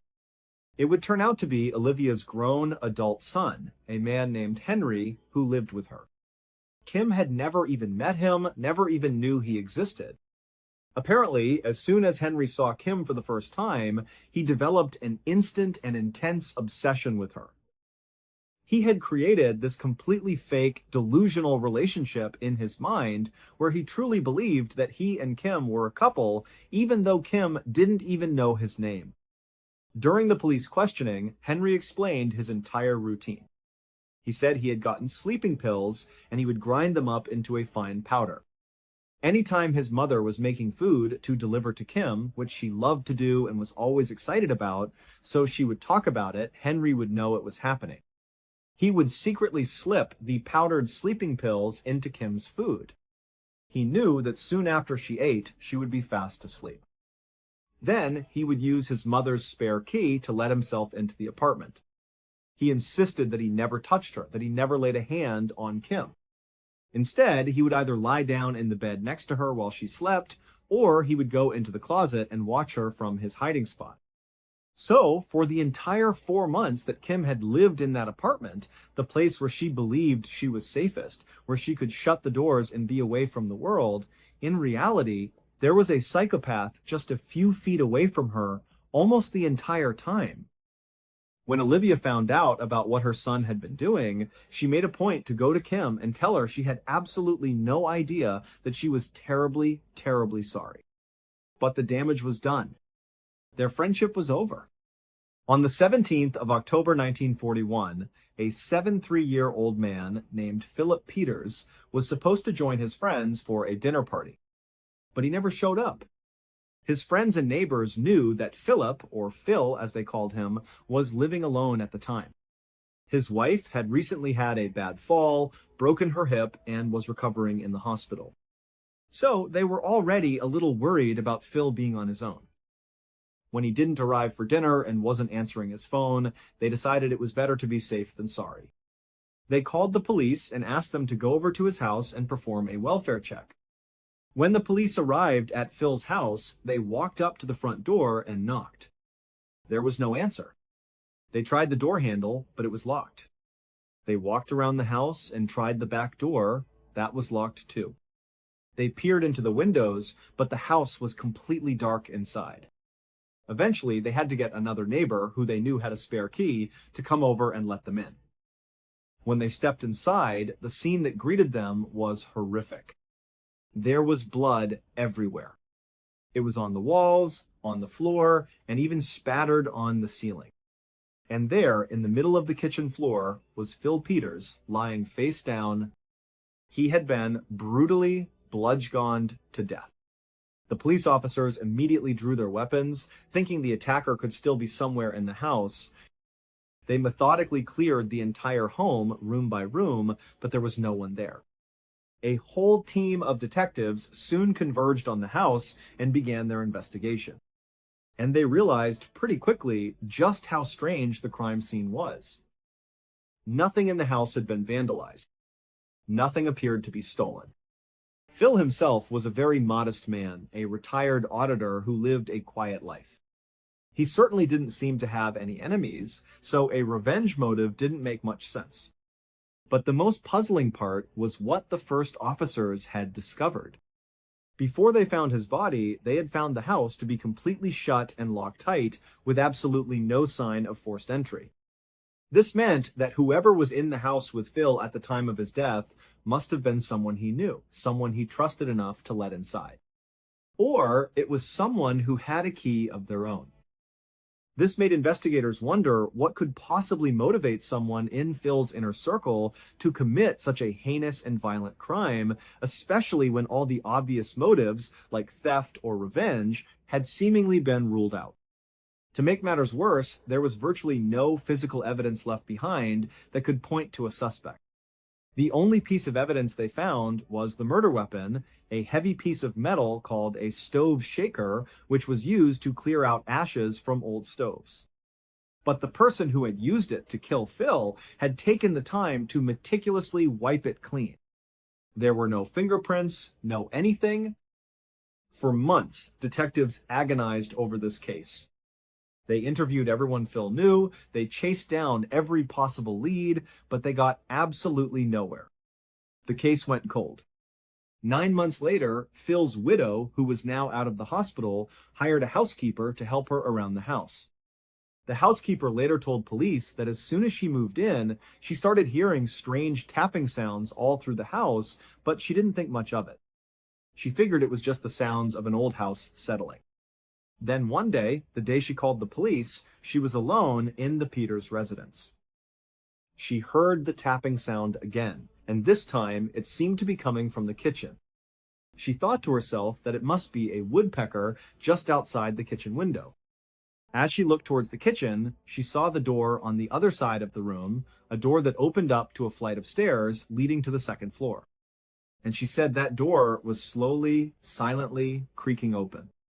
Out from behind the door came a pale white hand. It reached around the side of the door frame and began to pull the door open even further. The housekeeper screamed. The hand immediately retracted back into the space behind the door. She then heard the sound of someone storming up the stairs and running around on the floor above her before everything went silent again. She didn't hesitate. She ran out of the house as fast as she could and went to a neighbor's house to call the police. The police immediately responded, arriving at the house with their guns drawn. They went inside, thinking that perhaps the murderer had returned to the scene of the crime. They searched the entire house from top to bottom, but once again, there was nothing. There wasn't even a sign of a break-in. So the police went back to the housekeeper and to Mrs. Peters, and they explained that while they couldn't find anyone, given the history of the house, they didn't think it was safe for either of them to be there. The housekeeper refused to go back, and Mrs. Peters was moved back to the hospital where she could be properly looked after. At this point, the police decided they were going to permanently stake out the house. They assigned 2 detectives to watch it around the clock. So the 2 detectives went and parked their car where they had a good view of the property. For a couple of days, they sat there, watching and waiting. They didn't see anything, and they didn't hear anything. Finally, they decided to just go inside and have another look around for themselves. They both walked into the quiet, empty house. They went upstairs, looked around the bedrooms and the bathroom, but still saw nothing out of the ordinary. They went back downstairs and were standing on the first floor, getting ready to leave, when they both heard it. It was the distinct, quiet sound of a doorknob turning somewhere upstairs. They looked at each other, confirming they had both heard the same thing. They drew their weapons and went back up the stairs, searching the different rooms more carefully this time. One of the detectives went into the master bedroom and opened up a closet. He pushed past the old clothes hanging there, and in the bottom left-hand corner of the closet, he saw a foot. It darted back into a tiny, dark space in the very back corner. Without any hesitation, the detective lunged headfirst into the closet and grabbed onto the foot of this mystery person who was crawling into a tiny hidden panel in the back of the closet. He held on tight as the person on the other end fought with all their might to get away. The detective started pulling them out, yelling for his partner to come and help. His partner came charging in, and together they both grabbed onto this person and yanked them out of the closet and into the light. They would later describe him as the strangest looking person they had ever seen. He was super tall, but rail thin, and his skin was so covered in dirt and grime that it appeared to be gray. His name was Theodore Coneys, and he had been secretly living inside the walls of that house for over a year. Before he moved in, Coneys had fallen on hard times. He was homeless, sleeping in alleyways. As it started to get colder in September of 1941, he decided he would approach his longtime acquaintance, Phil Peters, and ask him for some money and maybe for a place to crash for a couple of days. But as it happened, when he got to Phil's house, Phil wasn't there. He was at the hospital visiting his wife. The house was vacant. Coneys saw an opportunity, and he broke in. At first, his plan was just to steal some food, get warmed up for a bit, and then leave. But as he was looking through the house for things to take, he noticed something in the back of one of the closets. There was a small, loose panel that led to a tiny, almost secret attic space. It wasn't being used for anything because it was impossibly small. You would have to be incredibly skinny just to get through the little square opening that led into it. And once you got in, you could only get in by slithering head first. You couldn't stand up, you'd be lying down the entire time. You couldn't even extend your legs all the way if you were a full-grown adult. You'd be kind of tucked up in a pseudo-fetal position. But to Coney's, this tiny, cramped space was a huge upgrade from living on the streets. He decided that this is where he was going to live for the winter. So he went around the house gathering supplies. He took blankets, food from the pantry, and filled bottles with water. He moved all of his supplies into his tiny little attic space. Then he went back downstairs, locked the front door again, made sure everything looked exactly the way it was when he first broke in, and he retreated into his little space, shutting the panel behind him. When Phil came home that night, he didn't notice a thing. And for the next several weeks, Phil lived his life completely unaware that he had a man living in his attic. Every time Phil would leave the house, Coney's would sneak out of his hiding spot, go downstairs, make himself some coffee, get a bite to eat, and then go back up to his little space. He even managed to carefully cut into the house's electrical wiring system. He stole one of Phil's radios, brought it into his cubby with him, attached it to the wires he had exposed, and now he was able to lie there and listen to the news, so he didn't feel so completely isolated from the outside world. But about a month after he moved in, Coney's made a mistake. He left his little spot to go downstairs because he thought Phil was gone for the day. He got to the kitchen and was going through the fridge. When he shut the refrigerator door, he looked over and there was Phil, standing there, looking at him with a mixture of confusion and anger, asking what he was doing in his kitchen. In a blind panic, Coney's grabbed the heaviest thing he could reach, the cast iron stove shaker, and he beat Phil to death. Not knowing what else to do, he wiped off the murder weapon and left it where it was. He went back to the fridge, got more food and drink, and then he went right back up to the tiny attic where he lived. For the next 9 months, he would follow the police investigation of Phil Peters' murder on his stolen radio, curled up inside his hiding spot in Phil Peters' house.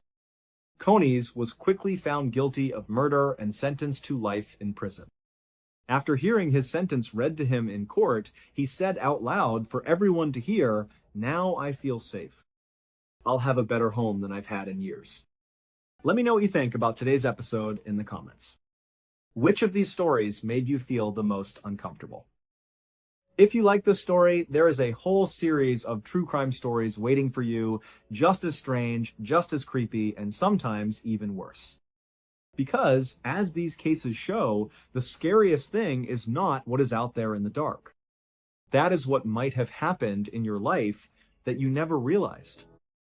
The beginning of our story takes place on Chichijima, a small and rough bit of land located in the Pacific Ocean.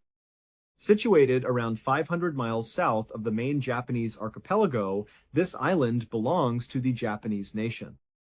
This island, which appeared to be in a remote location, became of tremendous significance during the Second World War. On that island, the Japanese military had established a military installation, and at the very pinnacle of the island's 2 mountains, they had constructed 2 formidable radio towers. In the Pacific theater of the war, these towers were more than simply regular structures. They served as the eyes and ears of the Japanese military. In addition to being essential for communication and surveillance, they enabled the Allies to monitor the movements of their own soldiers and coordinate their own operations. This resulted in Chichijima being completely turned into a fortified location. As many as 25,000 soldiers were stationed on the island when it reached its peak population. It was armed with enormous anti-aircraft weapons, all of which were aimed at the sky and were already waiting. A hornet's nest was the island in question. Chichijima and the radio towers that it contained posed a significant challenge for the United States military. They posed a persistent danger, concealed a weakness in their operations, and provided Japan with a distinct advantage from a strategic standpoint. At this point, the Americans were aware that they needed to remove the island from the equation. The first thing that came to their minds was an all-out invasion. Those responsible for planning and strategy gathered around maps in an effort to determine the most effective method of deploying troops on the beaches. On the other hand, the work appeared to be more difficult the more people looked at it. To put it in the greatest possible terms, military strategists had a strong recommendation against it. The argument that they put out was that any amphibious landing on an island that was so well guarded would be a massacre. They anticipated that the American forces would suffer an intolerable number of losses, and even if they were correct, there was no assurance that they would be successful. It seems highly possible that the Japanese would be able to repel the invasion by digging in and battling to the very end. Not a single concept was pursued. The United States of America then moved on to the next best thing. In the event that they were unable to seize the island, they would blind it. According to the new plan, the 2 radio towers were going to be destroyed from the air. If the communications and monitoring systems on the island were rendered ineffective, the island would lose its strategic value. Therefore, in the month of June in the year 1944, a group of American aircraft carriers, which are essentially enormous floating airfields, made their way towards Chichijima. They formed a steel ring on the ocean, encircling the island in a continuous manner. Pilots from the United States of America started their missions on the decks of these carriers. With the intention of destroying those towers, they continued to launch their aircraft on a daily basis, flying straight into the heart of the island's defenses. However, the Japanese struck back with such vigor that it left the Americans in a state of shock. Suddenly, the sky over Chichijima was filled with anti-aircraft fire, creating a storm. There was a widespread explosion of flak, which was black in color and tore through the air, as well as the fuselages of American aircraft. Attackers were surrounded by a swarm of Japanese fighter planes. It was complete and utter chaos.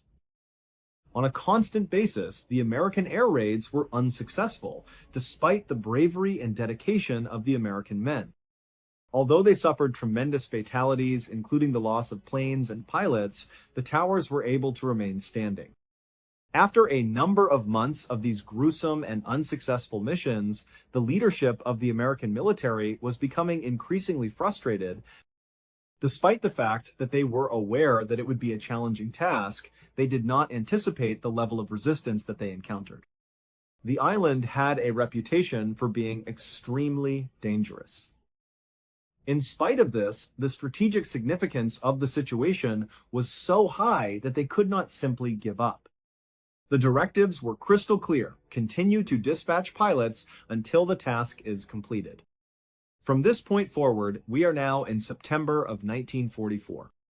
Once more, the Americans were making preparations for a significant assault on the island of Chichijima. There was a young pilot who was getting ready for the mission while he was aboard one of the aircraft carriers. His name was George, and he was the youngest pilot in the whole United States Navy. He was only 20 years old at the time. The truth was that his age was a lie. George was already a veteran of the military force.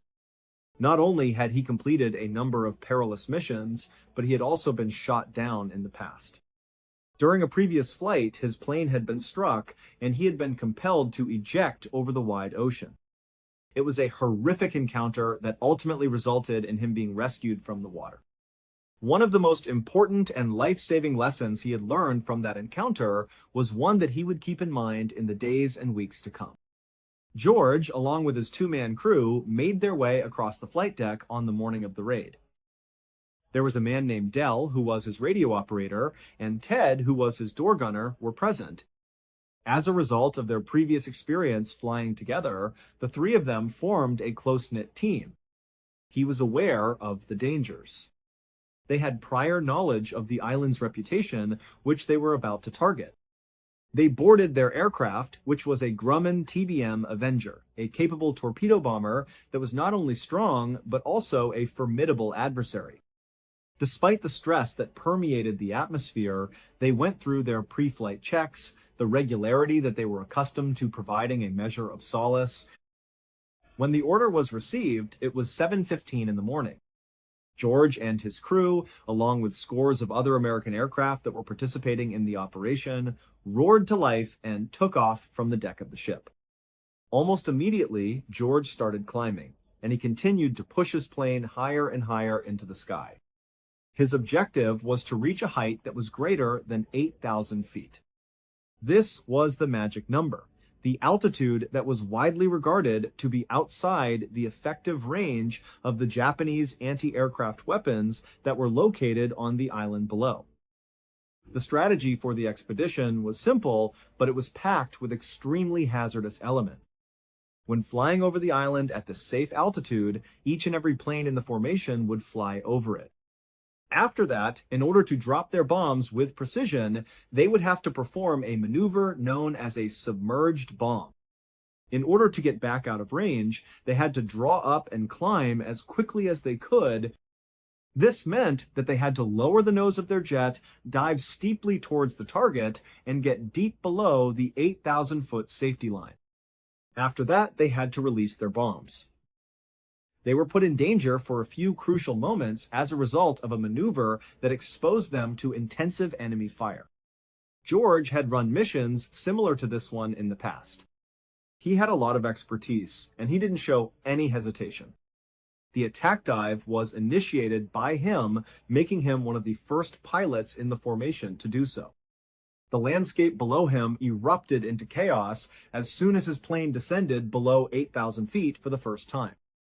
Suddenly, the island was engulfed in flames. They felt as though angry fingers were reaching out towards them from the anti-aircraft weapons, which were tracers. The sky was characterized by the dark clouds that were caused by flak blasts. This was a relentless onslaught of noise and violence, and it was so loud that it was deafening. While George concentrated, he kept his gaze fixed on the radio tower that he had been tasked with destroying. It was almost instantaneous when he experienced a series of intense shudders. A flash appeared on the side of his jet, and he spotted it. It was a blow to them. His controls were examined by him. Even though the plane had sustained damage, it continued to fly. There was a sense of stability. When that split second passed, he was faced with a decision. Either he could cancel the run and attempt to save the jet, or he could click the attack button and finish the mission. The decision to finish the assignment was his own. Over the speaker, he called back to his crew, instructing Del and Ted to hang on to their seats as tightly as they could. At the same time, as he ignored the damage and the unrelenting fire coming from below, he maintained the plane in its steep descent. They proceeded downward, passing through 7,000 feet, 6,000, and 5,000 times. This caused the ground to rush up to meet them. George let go of his burden when he was 3,000 feet in the air, with the radio tower becoming the focus of his attention. 2 bombs, weighing 500 pounds each, were torn away from the aircraft. He observed them for a brief period of time and realized that they had successful. To hit directly, a cloud of smoke and debris rose from the skyscraper as it was being demolished. On the other hand, their accomplishment came at a very expensive cost. The situation with George's plane was extremely precarious at this point. There was a fire that had been started earlier by the hit that he had suffered, and now the aircraft was becoming completely consumed by flames. Smoke was rising into the cockpit of the aircraft. One could hear the engine sputtering. Just about impossible to fly. George was once again yelling at his crew, asking them to hold on, and that he was going to get them as quickly as possible out of there. While he was struggling to bring the nose of the big bomber that was burning up, he jerked back on the control stick with great force. In an effort to get away from the island and into the open water, he started to direct the plane in a different direction. Within a short amount of time, he was able to steer the aircraft in the desired direction and escape the terrifying situation that was Chichijima. He was able to sense the plane's demise. However, there was a rapid decline in their altitude. His prior experience of being shot down came into play at this point in the sequence of events. He recalled with a high degree of clarity what had occurred the previous time and what the experienced pilots had shared with him. In the event that you are forced to make an emergency landing, the most essential rule is to fly as far away from the adversary as you possibly can. If you jump too early, you will end up in the ocean right near to their coastlines without any protection. Within minutes, their patrol boats will be on their way to you, and you will be taken into custody. For many people, being captured was a fate that was even more terrible than death. Since this was the case, George was resolute in his goal to create as much space as possible between his crew and that island. Holding on to the controls, he struggled to maintain the plane in the air for as long as he could, despite the fact that it was in the process of deteriorating. As he continued to fly, he descended more and farther, the waves of the Pacific Ocean drawing nearer and nearer to him. The area inside the airplane was a complete and utter mess. It was becoming more widespread. While he was standing behind him, Del and Ted were shouting at him, telling him that they needed to leap right away. They were able to see additional American planes that had been destroyed as a result of the raid far behind them. The crews of those planes were already evacuating, and their parachutes were flowering in the sky. Yet, George put up a fight. His voice yelled out, "No, hold on!" He continued to travel further and further out into the ocean. He pushed the plane to its ultimate limit till they were so close to the water that it was almost too late to jump at all. He then jumped out of the plane altogether. Not until that point, when he was aware that he was unable to achieve even a single foot of distance, did he issue the command. Jump! George released his grip on the management. He jumped out of the open door of the burning plane and bolted out of his pilot's seat just as the plane was on fire. It was the slipstream that got him as he jumped, and it hurled him against the tail of the airplane. On the back of the airplane, he had a severe blow to the head. He was stunned by the hit, but his training allowed him to recover. The ripcord was pulled by him. It was just a few moments before he struck the sea that his parachute opened, and the unexpected pull of the harness was what ultimately saved his life. So he dove head first into the water. We were taken aback by the icy water. As soon as he came to the surface, he found himself entangled in the lines of his parachute, with the heavy silk canopy threatening to pull him through. In a desperate attempt to get some air, he struggled and eventually succeeded in removing the strap from his shoulders. After pushing the parachute aside, he finally found the time to take a big breath. While he was treading water, he looked about. His jet, the one he had just jumped from, was now utterly empty and out of control, and he saw it for the first time. A few more moments passed before it smashed directly into the lake and vanished beneath the waves. It continued on for a few more moments. It was his crew that he initially thought about. He searched the sky and the water in an attempt to locate Del and Ted as desperately as he could. He was looking for their parachutes as well as any other indication that they were present. However, he did not observe anything. Not a single other parachutist could be seen anywhere in the vicinity. His stomach dropped. Suddenly, he became aware of an astounding occurrence. It was a miracle that the life raft that was intended to deploy automatically from his plane had somehow landed in the ocean barely 10 feet away from him. Without a doubt, that was a stroke of absolute luck. He swam straight to the inflatable raft and pushed himself inside, his body aching and fatigued from the effects of the swim.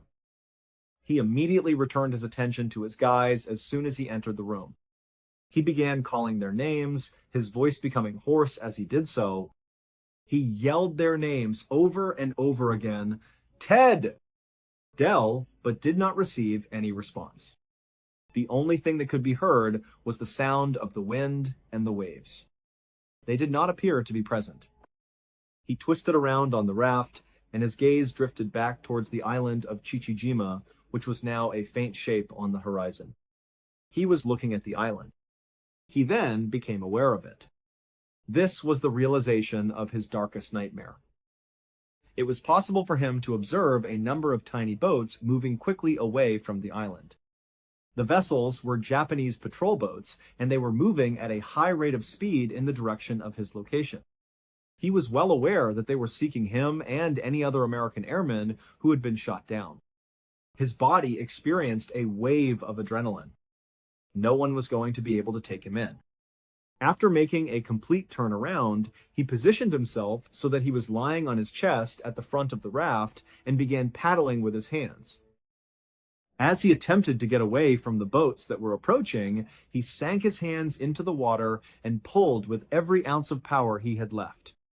Throughout the entire ordeal, he continually yelled out for Ted and Del, hoping against hope that he would eventually locate them. Nevertheless, he was unaware of the awful reality. Both of his crewmen had perished in the incident. They had not been able to get out of the plane at all, and as a result, they had perished along with the plane. Despite the fact that the second individual had jumped, his parachute did not open. Only George was present. The muscles in his body were burning as he paddled as hard as he could. After a while, he continued to stare behind him. As the boats approached, they got closer. He was aware that he could not outrun them. There was no way out of the predicament. At a certain point, the tiredness could no longer be tolerated. It dawned on him that he would not be able to locate his companions, nor would he be able to flee the situation. He simply sat up in the raft and stopped paddling at that moment. He turned around and shifted his attention to the police boats as they got closer to the area. He was aware that they would arrive at his location within a few minutes. He was about to be taken captive. His thoughts began to move at a breakneck pace. When it came to Ted and Del, he was overcome with feelings of remorse. He started to have second thoughts about his choice to keep the jet in the air for such a long time and to force them to make their escape so late. He pondered the possibility that I had been responsible for their deaths. He pondered his wife back at home and pondered whether or not he would ever have the opportunity to see her again. He shifted his attention back to the Japanese boats, which were now considerably closer to him, and started mentally preparing himself for a life of imprisonment or even worse possible circumstances. But at the same moment when he was about to give up all hope, he heard the noise of motors coming from above. When he looked up, he saw a formation of American planes soaring through the aerial space above him. Due to the fact that this was a fighter escort, they were not members of his initial raid group. As they swooped by him, they submerged themselves in the water and headed straight for the Japanese boats. They began firing their machine guns as the patrol boats were being strafed by the fire. They detonated bombs that caused enormous water plumes to be released into the atmosphere. When the quick and severe onslaught from the air occurred, the Japanese boats were totally concentrated with surviving it. This caused them to be thrown into pandemonium. George was unable to believe his good fortune. He was given the opportunity. Trying to escape the conflict that was taking place behind him, he turned around, got back on his chest, and began paddling once more. He paddled as quickly and as forcefully as he could, hoping to get away from the situation. Paddling for the next 2 hours was George's activity. He put as much distance as he could between himself and Chichijima by using every last bit of his power and every ounce of his determination to live. He did this in order to maximize his chances of survival. But in the end, his body was unable to continue. It was impossible for him to raise his arms and paddle one more time because he was so utterly and completely fatigued. After collapsing onto the raft, he was left hanging aimlessly in the huge ocean that was devoid of any life. While he was lying there for some time, he became aware of a peculiar sound, which he described as a mild whirring noise coming from beneath the water. With his head raised, he surveyed his surroundings. He then became aware of it. In close proximity to his raft, the periscope of a submarine was seen breaking the surface of the sea for the first time. It turned out to be an American submarine. Just a few seconds later, the submarine itself surfaced right next to him. Following the opening of the hatch, the crew emerged onto the deck. After grabbing him from the raft, they brought him onto the submarine and placed him inside the vessel in a secure manner. He was spared from death. In addition to George, Ted, and Dell, there were 8 more American servicemen who were forced to escape their damaged aircraft with the assistance of a rescue helicopter during the same operation. For a considerable amount of time, the official narrative stated that these 8 individuals were never found again. As a result of the fact that they were reported missing in action, the general consensus was that they had simply perished while at sea. However, that was not the real event that took place. The government of the United States of America was able to determine the facts in a relatively short amount of time. Nevertheless, these specifics were so terrible and so absolutely horrific that they made a decision. They came to the conclusion that they would not reveal the truth to anyone. They were especially adamant about not informing the members of these 8 airmen's families, including their wives and parents. The administration was of the opinion that the families would be unable to tolerate the severity of the situation if they were to confront the truth. All of the information regarding what transpired with those 8 men was therefore seen to be of the utmost importance. The truth was concealed there. For a period of 60 years, the secret was retained. The families of those guys went to their graves with the mistaken belief that their sons had been lost at sea. In 2004, however, a writer by the name of James Bradley began conducting research for a book. During the course of his investigation, he came upon a collection of documents that had reached the declassification stage. The transcripts were from a Japanese war crimes trial that had been held on the island of Guam after World War II. The trial had been held in the aftermath of the war. According to these transcripts, Japanese military officers who were caught admitted in their own words to the specific actions that they had taken against the 8 American airmen who were taken captive. Eventually, the truth of the matter was going to be revealed. These 8 other airmen had bailed out practically quickly after their planes were hit over the ocean, in contrast to George, who had flown his jet as far away from the island as he could possibly get it. This indicated that they landed in the ocean in close proximity to the coast of Chichijima. Therefore, before any American rescue planes could rush in and save the day like they did for George, Japanese patrol boats had hurried out and scooped all 8 of them out of the water. This was done before any American rescue planes could come in. Having been taken as prisoners of war, they were brought back to the island. Their circumstances were really precarious. Over the course of several months, the Japanese forces stationed on Chichijima had been subjected to a continuous bombardment. They had witnessed the deaths of their colleagues and fellow service members at the hands of the very American aircraft that these airmen had been flying. It was clear that they harbored a profound and raging hatred for the Americans, and they desired to exact their vengeance.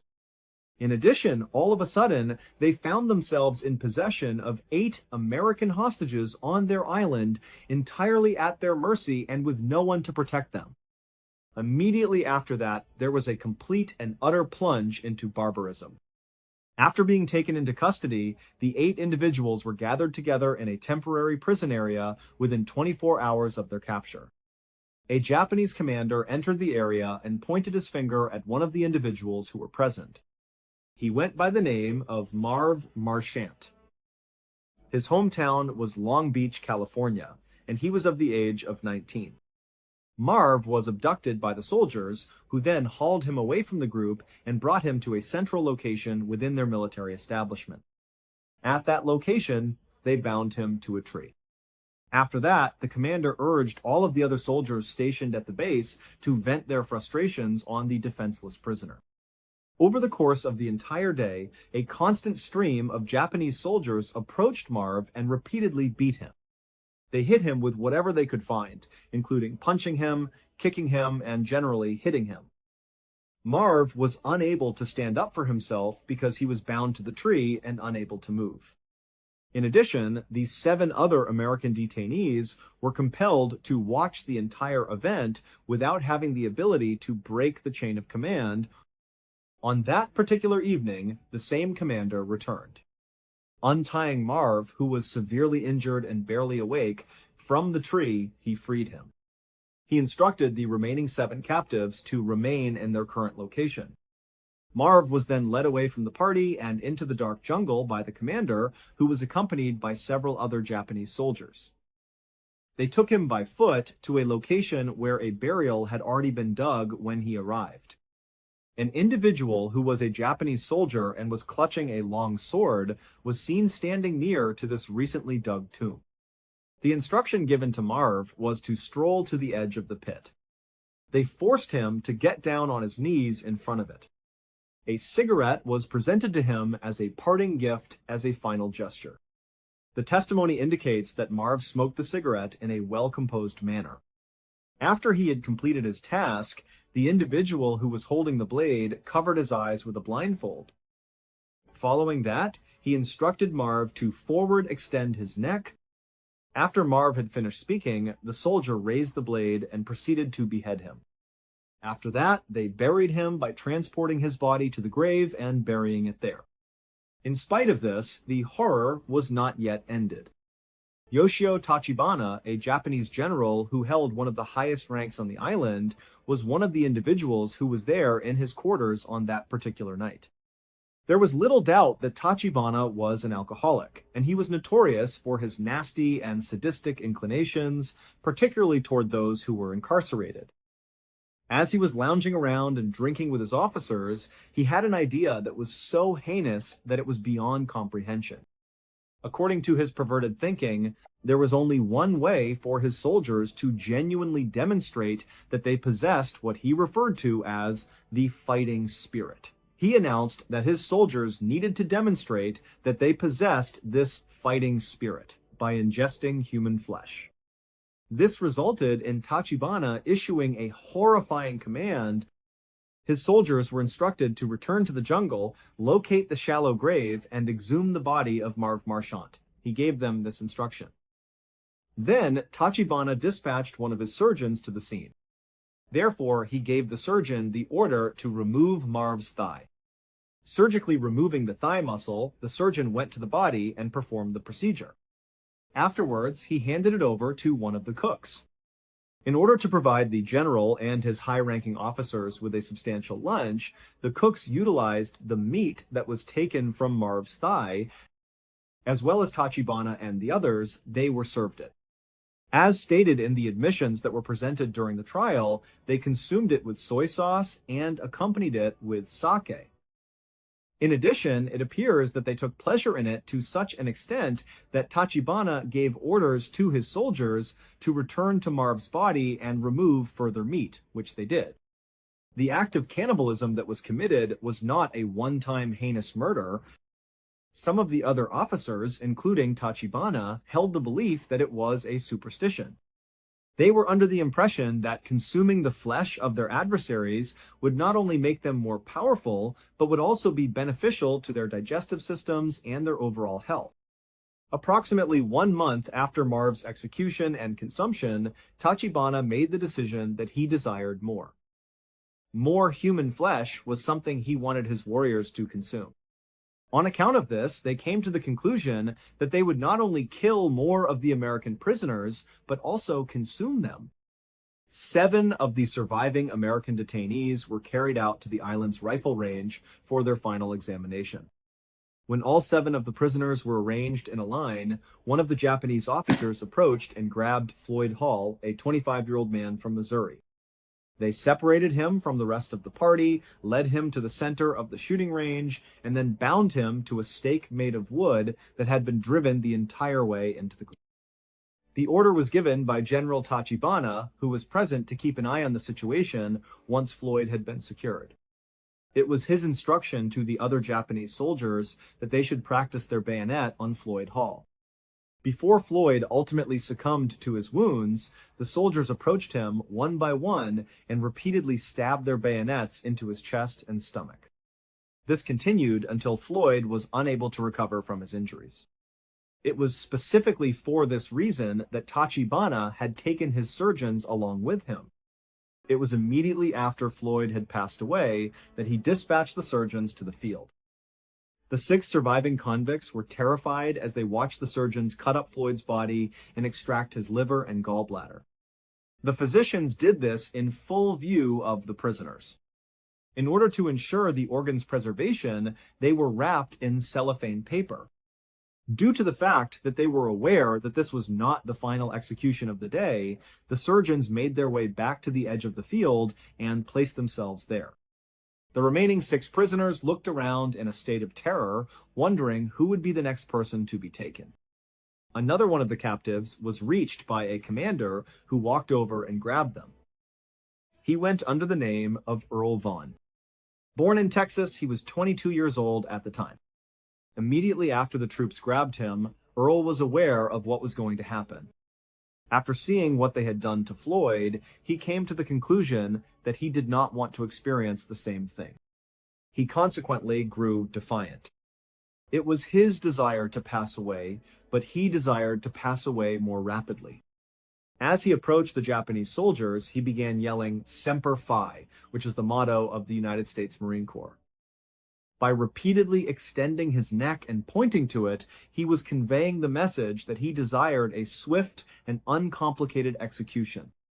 It was his desire for them to behead him. The Japanese attempted to secure him to the wooden post with the intention of allowing the other soldiers to engage in additional bayonet training with him. However, Earl put up such a strong fight that it was impossible to overcome. The man continued to struggle and put his neck out, demanding that he be severed from his head. One of the soldiers eventually gave up, pulled him down to his knees, and then proceeded to behead him as a means of putting an end to his life. And once more, the surgeons rushed out onto the field to perform their examinations. They removed Earl's liver and gallbladder and wrapped them in cellophane paper while they were in plain view of the 5 American captives who were still being held.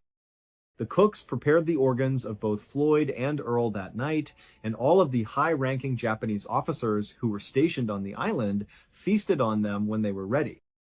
Within a short period of time, the remaining 5 captives were also put to death in a manner that was comparable to the brutality of the executions, usually in front of their fellow soldiers. Additionally, 2 of the remaining 5 were consumed by the Japanese officers and were consumed by them. On the other hand, the Japanese devised a fate that was even more monstrous for one of those 2 remaining men. Prior to his execution, they did not carry it out. Rather than that, they kept him alive while surgeons amputated various parts of his body through surgical procedures. They would first cut off a limb, then transfer it to a place where it would be cooked and consumed, and once they had finished, they would return for more. The reason they did this was to ensure that their meat remained as fresh as possible. They proceeded to cut off more and more pieces of him until there was an insufficient amount of flesh left for consumption. At that precise moment, the imprisoned individual was finally put to death.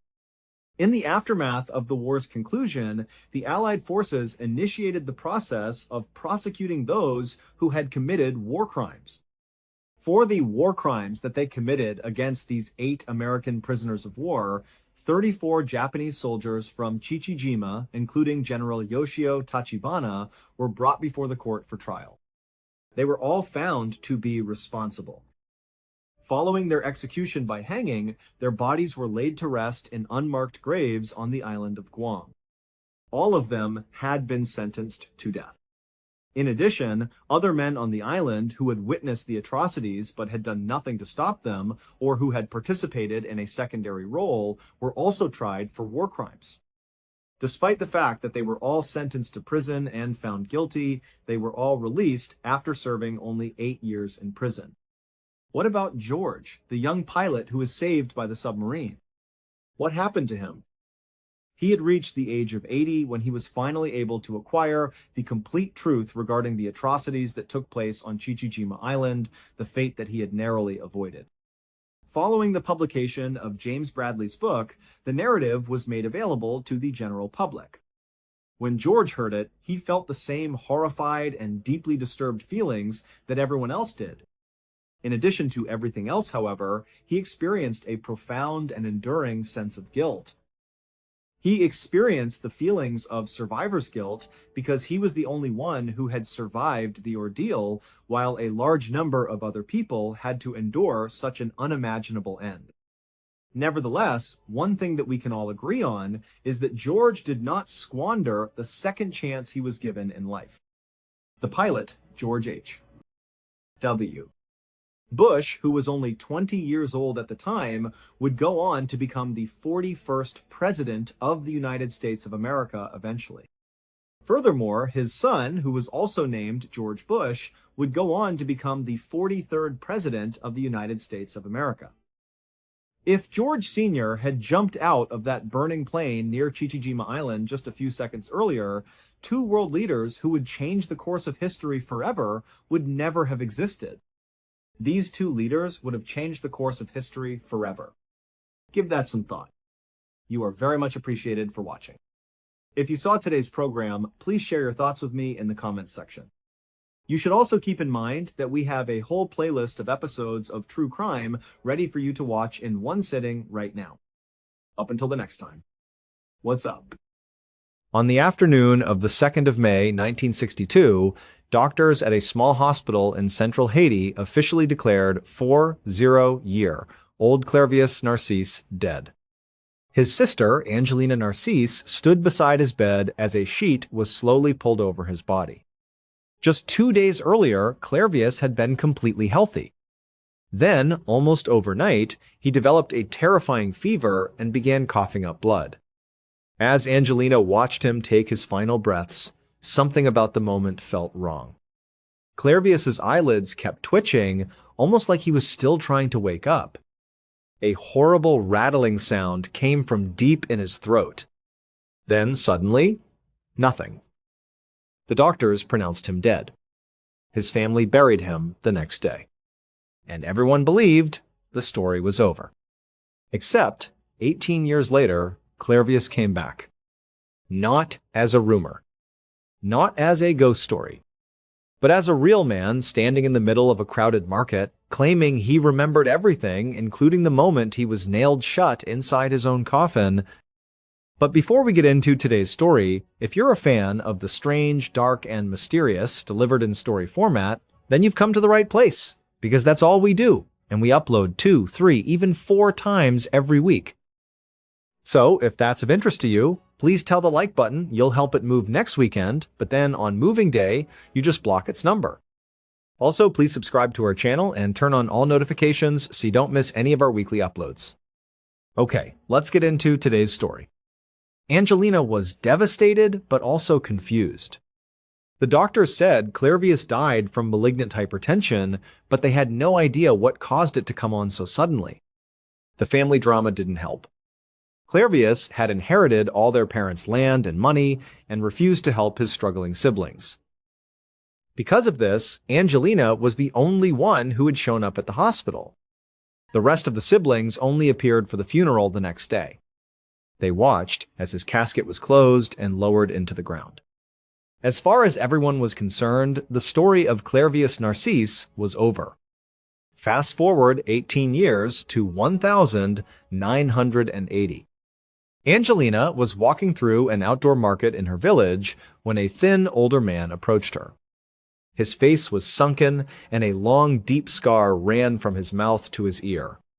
In a gravelly voice, he told her his name was Clervius and that he was her brother. Angelina was shocked. She thought the man was crazy. This person looked nothing like her brother, and besides, Clervius was dead. She told the man to leave her alone, but he grabbed her and insisted he was telling the truth. A crowd gathered, and a police officer soon arrived and dragged the man away. At the police station, the man told an absolutely insane story. He claimed that 18 years ago, he wasn't dead, just paralyzed. He said he was mentally aware of everything. He heard the doctor pronounce him dead. He felt the cold of the morgue. He heard them nailing his coffin shut and even felt one of the nails pierce his cheek, which is how he got the scar. He was trapped inside his own body, waiting to suffocate underground. But then, later that night, he felt his coffin being lifted. 2 men pried it open, pulled his body out, and tied him up. They carried him for days into the wilderness until they reached a building in the middle of a huge sugarcane plantation. Inside, an old man, a voodoo priest known as a bokor, poured a liquid into his mouth and started chanting. Slowly, Clairvius found he could move again, but his body felt jerky and uncoordinated. His mind was hazy and slow. The bokor handed him a machete and forced him to work in the fields, alongside dozens of other people who moved in the same strange, unnatural way. He had been turned into a zombie. Clairvius told the police he was forced to work as a slave on that plantation for 2 full years. His ordeal only ended when one of the other workers attacked and killed the bokor. Suddenly, they were all free. But Clairvius didn't go home. He knew the bokor hadn't chosen him randomly. He'd been hired. And Clodois was certain it was one of his own brothers who paid the bokor to do this, all because of the inheritance dispute. Fearing for his life, Clairvius spent the next 16 years wandering around Haiti, just trying to survive. He only decided to return home after he heard that the brother he suspected had recently died. The police were stunned. The story sounded impossible. But, just in case, they asked Angelina and her siblings for a list of questions that only the real Clairvius could answer: childhood secrets and specific family memories. They sat the man down and asked him the questions, one by one. He answered every single one of them correctly. It really was Clairvius. Years later, a Harvard researcher named Wade Davis investigated the case and uncovered the science behind the story. It's believed Clairvius's brother rubbed a fine powder on his skin. The powder contained tetrodotoxin, a powerful neurotoxin from pufferfish that can induce a death-like state of paralysis with a nearly undetectable heartbeat. This is why doctors thought he was dead. After he was buried, the bokor's men dug him up. The liquid he was forced to drink contained a hallucinogenic plant that kept him in a suggestible, zombie-like state, easy to control and force into slave labor. The brothers' plan was a cruel revenge. But by the time Clairvius returned and told his story, both his brother and the bokor were long dead. No one was ever brought to justice for the 18 years they stole from him. Clairvius went on to live with his sister, Angelina, and the rest of his family until he passed away for good in 1994. Clairvius Narcisse was declared dead, buried underground, and somehow returned nearly 2 decades later with a story that still feels impossible to explain. Let me know what you think really happened in this case down in the comments. And if you want more strange and mysterious stories like this one, check out the playlist linked on screen. Until next time. On the afternoon of Wednesday, the 12th of April 2006, a dentist named Dr. John Yelnick was finishing up with his last patient of the day. He was working at his practice in the small rural community of Blairsville, Pennsylvania. He gave the patient a new toothbrush, a friendly smile, and told her to come back in 6 months for her next checkup. After she left, he walked into his back office and started to pack up his things for the day. Once he had everything, he walked back out through the empty reception area. He saw his receptionist getting ready to leave and told her to have a great night. She smiled and waved back as he walked out the door. But as soon as that door closed behind him, the smile completely vanished from John's face. The truth was, he was pretending. Pretending to be happy all day at work was becoming more and more exhausting.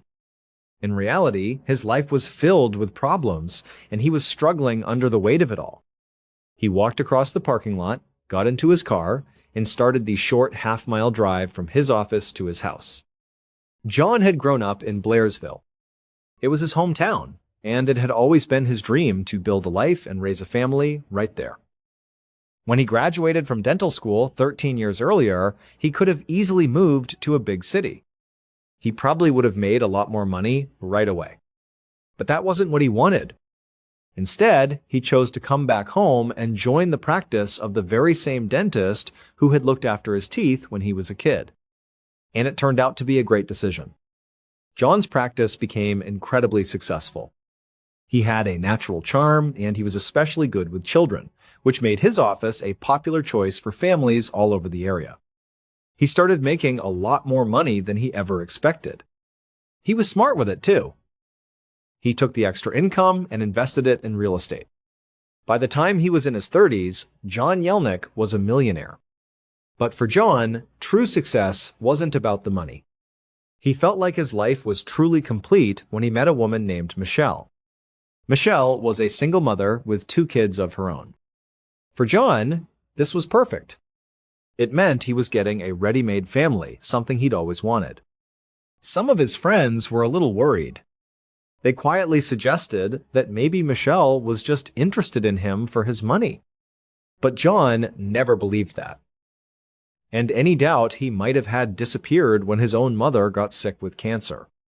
Michelle stepped up without a second thought and became his mother's full-time caregiver. To John, that was all the proof he needed. It showed him that Michelle's love for him was real. So, in 1997, John and Michelle got married. Shortly after, they decided to adopt a little boy together, who they named JJ. With Michelle's 2 children and now JJ, they had a big bustling family of 5. They moved into a beautiful large house with a swimming pool and a hot tub in the backyard. From the outside, and for a while on the inside, it seemed like they had the perfect life. But now, as John pulled his car into the driveway of a different, much more modest house, he just sat there for a moment, staring at it. This was where he lived now. And he couldn't help but wonder how everything had fallen apart so completely, so quickly. The big house with the pool was a distant memory. These days, John was struggling with money. He'd always been a generous person, and he had loaned tens of thousands of dollars to various people over the years. But now, he was in the uncomfortable position of having to ask for that money back simply because he needed it to get by. His marriage was in an even worse state. He and Michelle had hit a rough patch that just never ended.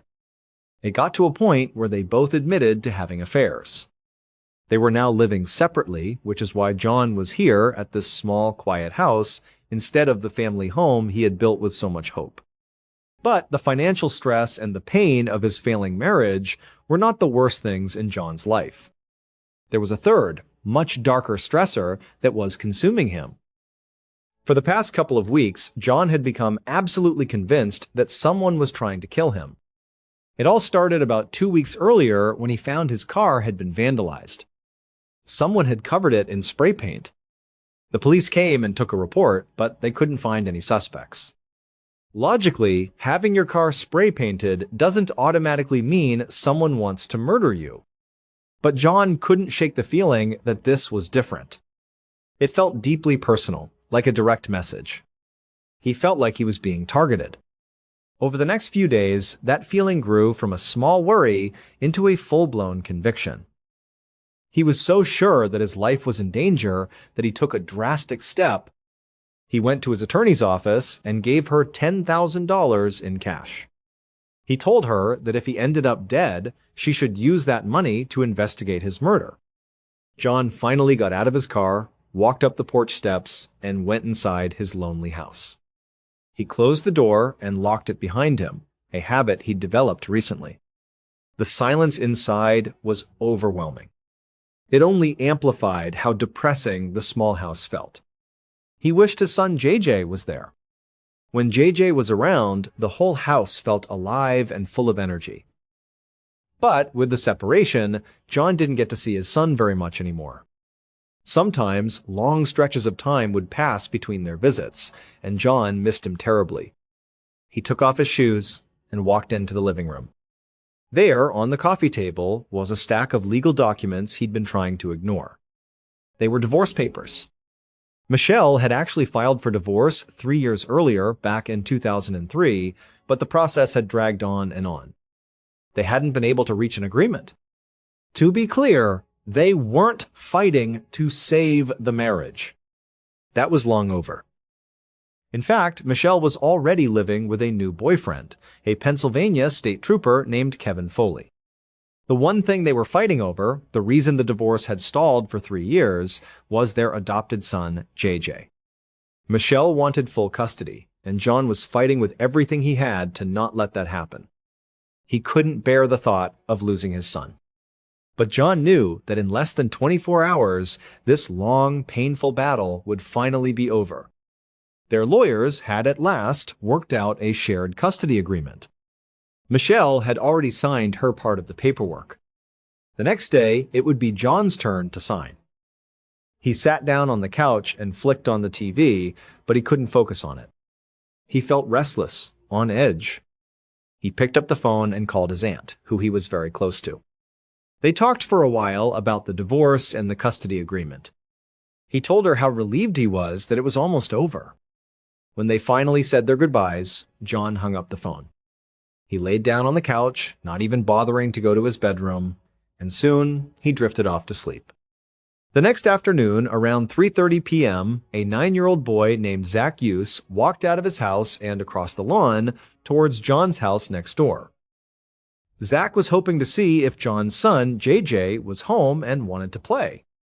He knew JJ split his time between his mom's and dad's houses, so it was always a bit of a guess whether he'd be there. But as Zach got to the front steps of John's house, he stopped dead in his tracks. He saw that a small glass panel to the left of the front door was completely shattered. There were shards of glass all over the porch. And underneath the broken panel, he could see streaks of a dark red liquid that had dried on the house and the porch floor. Zach's heart started pounding. He knew instinctively that it was blood. His first impulse was to turn and run as fast as he could back to his own house. But then he thought about his friend, JJ. What if JJ was inside? What if he was hurt or in trouble? Zach felt like he couldn't just leave without making sure. So, mustering up all his courage, the little boy slowly walked up the rest of the steps. He tried the doorknob, but it was locked. So, being as careful as he could not to cut himself, Zach reached his small hand through the broken glass panel. He felt around on the inside, found the lock, and turned it. He pushed the door open and took a hesitant step inside. The first thing he saw was chaos. Papers were scattered everywhere across the floor of the foyer. And then he saw it. Lying motionless on the floor, in the middle of all the papers, was a body. It was covered in blood. At that moment, all of Zach's courage vanished. He turned around and ran out of the house, screaming for help. About 15 minutes later, Corporal Janelle Lead of the Blairsville Borough Police Department was in her car with her husband and their 4 children. Her radio crackled to life with a call from dispatch. A 911 call had come in from a normally quiet residential street. The details were a bit vague. Dispatch told her it was a possible cardiac arrest and that her presence was needed at the scene. That was all the information they had. Thinking it was just a routine medical call, maybe an elderly person having a heart attack, Corporal Lyde drove her family straight to the address. But the moment she pulled up and got out of her car, she knew this was no cardiac arrest. A patrol officer was waiting for her on the front porch, and his face was grim. As she walked up to him, he pointed to the shattered glass panel and the dark stains on the porch. She asked him what was going on, saying she'd been told it was a heart attack. The officer just looked at her and said, "You know what? It's probably best if you just go in and look for yourself." Lead turned and gave a quick, reassuring wave to her husband and kids, trying to signal that everything was fine and she'd just be a minute. Then she stepped through the front door. The scene that greeted her was shocking. The entire foyer was splashed with blood. It was on the floor, on the walls, everywhere. And there, in the middle of it all, surrounded by those scattered papers, was a man's body. It was the most brutally mutilated body she had ever seen in her entire career. Now, Corporal Lyde had never actually worked a homicide case before. But as she stood there, trying and failing to count the number of stab wounds on the victim, she knew one thing for certain. This was not a heart attack. This was a murder. And it was now her first case. She also realized she was in a potentially dangerous situation. Because the call had been mistakenly logged as a cardiac arrest, a full police response hadn't been sent. It was just her and the one patrol officer on the scene. For all she knew, the killer could still be somewhere inside the house. And her entire family was sitting in a car just a few feet away. She immediately ordered the patrol officer to clear the rest of the house to make sure no one else was inside. Then she went back outside and stood in the front yard, positioning herself between the house and her family's car, her hand resting on the butt of her gun. It was a terrifying few minutes, but luckily she soon heard the sound of approaching sirens in the distance. At the same time, the patrol officer came back out of the house. He told her it was empty. The killer was gone. The only other thing he had found was a huge puddle of blood in the basement where it had soaked through the floorboards from the foyer above. At this point, more officers were arriving. Lade told her husband to take the kids and go home. She kissed them goodbye and then switched back into detective mode. She went back inside the house to begin her investigation. It was around this time that another officer told her the victim's name. It was Dr. John Yelnick. As crime scene technicians began the painstaking work of collecting evidence, Corporal Lead started her own slow, methodical walkthrough of the home. She wanted to get a sense of who John was and figure out exactly what happened to him. John's body was near the front door, but it was obvious that the attack had been long and chaotic. There was blood spattered all over the living room, which was where the scattered divorce papers were. John's body was barefoot. However, there were several bloody shoe prints in the house that were clearly not his. They were far too large to belong to Zach, the little boy who found him. Lead figured they must belong to the killer. The crime scene techs were already measuring the prints, trying to determine the shoe size. As she continued her search, she didn't see anything that looked like an obvious murder weapon. She also saw no signs of a robbery. The television was still there, electronics were untouched, and no drawers or cabinets seemed to have been ransacked. This made sense to her. The sheer violence of the attack suggested it was deeply personal. The killer hadn't come here to steal anything. They had come for one reason only, to make sure John Yelnick died a horrible death. She finished her sweep of the house and ended up back in the living room, which she believed was where the attack had started. That's when she noticed a check sitting on the coffee table right next to some of the divorce papers. The check was made out to John Yelnick for $15,000. Attached to it was a handwritten note. The note asked John to please wait a few days before he deposited the check. The check and the note were signed by someone named Melissa Yuse. When Lead saw the last name, she did a double take. Hughes. That was the last name of the little boy, Zach, who had found the body. She wondered if Melissa Hughes was related to him, maybe his mother. In that moment, Corporal Lead realized she had her first two solid leads. Her victim was in the middle of a very messy divorce. And someone, possibly his next-door neighbor, owed him a lot of money that they apparently didn't have right at that moment. It was getting dark by the time Lead finally stepped back outside the house. A crowd had gathered on the street, a mix of curious neighbors and reporters. Murders were extremely rare in Blairsville, and she knew this was going to be a huge story. She just wanted to get back to the station and start organizing her thoughts for the interviews she needed to conduct. But before she could leave, another officer approached her with an update. Police had been going door to door, talking to the neighbors, to see if anyone had seen or heard anything unusual the night before. And they had come back with two very interesting pieces of information. The first came from a woman who said that the previous night, around 1:30 inches the morning, she was woken up by the sound of a scream. She said she sat up in bed and listened, but the screaming didn't continue, so she eventually just went back to sleep. The second piece of information came from another neighbor who also heard something around that same time.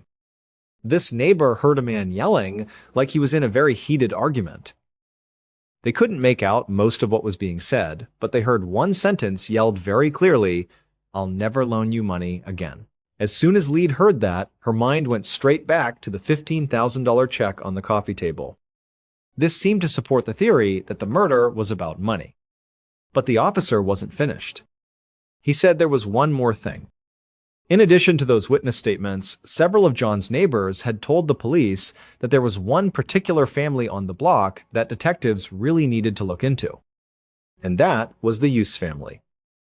Because, according to neighborhood gossip, Melissa Use and John Yelnick had been having an affair. The next day, April 14th, Corporal Lead was at the police station. She was sitting in an interrogation room across a small table from Melissa Use and her husband, Tom. This was Lead's first murder case, but she was a very methodical person. She had a clear plan. She was going to question Melissa and Tom very aggressively, even though in her mind they weren't her top suspects. Her number 1 and 2 suspects were John's estranged wife, Michelle, and her new boyfriend, Kevin Foley. She knew from her training that in a murder investigation, a divorcing spouse and their new partner are always the first people you look at. The night before, Lead had sent an officer to Michelle's house to inform her of John's death. But when the officer arrived, Michelle already knew. She told the officer she had heard that John died of a heart attack. The officer then had to deliver the difficult news that it was not a heart attack, it was a murder. According to his report, both Michelle and her boyfriend Kevin seemed genuinely shocked and upset by this. Corporal Lead actually knew Kevin Foley personally. He was a state trooper, and they had even worked together on cases in the past. Now, she was faced with the very awkward and sensitive task of investigating a fellow police officer. It was a very tricky situation. So, her plan was to gather as much information as she could before she confronted Michelle and Kevin. She wanted to try and rule out the Uses first. She was also waiting for the results of the autopsy, which was scheduled for later that day. Now, sitting in the interrogation room, she looked at Melissa and Tom. She started by asking them about the $15,000 check. Melissa answered in a shaky voice. She explained that she and John had been good friends since they were in 9th grade. She was planning to open a new bakery in town, and John, being the generous person he was, had loaned her the money to help her get started. But then, she said, he had suddenly asked for the money back. Melissa said she was a little disappointed, but she also knew he was going through a very expensive divorce, so she understood. She explained that when she wrote the check, she only had $14,000 in her bank account. That's why she left the note, asking him to wait a few days before cashing it so she could get the last $1,000 together. Lade watched Melissa very closely as she spoke. She seemed genuinely devastated by John's death. The issue with the money seemed like a minor detail to her compared to the loss of her friend. The obvious warmth Melissa felt for John raised another, more sensitive question. Lade decided she couldn't avoid it, even with Melissa's husband sitting right there. She looked directly at Melissa and asked her bluntly, "Were you having an affair with John?" Melissa's face immediately turned red. She stammered and said, "No, absolutely not." She insisted they were just very close friends, nothing more. At this point, Lead turned her attention to Melissa's husband, Tom. She asked him the same question. Was his wife having an affair with John? For a moment, Tom was completely silent. When he finally spoke, he didn't sound angry. He just seemed incredibly nervous. He completely avoided the question. Instead, he just kept repeating that he really needed to go, that he had to take care of his kids. Lead knew it was a blunt question, but Tom's reaction was extremely suspicious. By the time the interview was over and she let them go, Tom Use had firmly established himself in her mind as a serious person of interest. Before she left the station for the day, Lead checked in with the officer she had sent to observe the autopsy. He told her that the forensic pathologist had determined the killer used a knife with a one-sided blade to slash John repeatedly. In addition to the stab wounds, John's jugular vein had been severed by a piece of glass. He also had numerous defensive wounds on his hands and arms and cuts on his back, which suggested that at some point he had tried to run away from his attacker. Lead already knew the murder was brutal, but hearing the clinical details from the autopsy report reinforced just how violent and personal it was. Her first thought was that whoever did this must have truly hated John. And she already had a suspect, Tom Hughes, who had a powerful motive for hate, a potential affair between his wife and the victim. Despite her inexperience with homicide cases, Lead felt confident. She believed that if she was just allowed to work the case her way, slowly and methodically, she would be able to solve it. But she also knew that the case was getting a lot of media attention. There would be immense pressure from her superiors and the public to get results quickly. If she moved too slowly, she worried the case might be taken away from her, or another, larger police agency might be brought in to help. She didn't want that to happen, but she also refused to compromise her careful process. She would have to find a balance. The officer who observed the autopsy had brought back several evidence containers from the medical examiner's office. They contained John Yelnick's fingernail clippings, blood samples, and other tissue samples. Standard procedure was for Lead to immediately send these off to the State Police Crime Lab for DNA testing. But as she held those samples, she made a decision. She was not going to do that. She wanted to keep all of her options open. She needed to maintain complete control over every single piece of evidence in this case.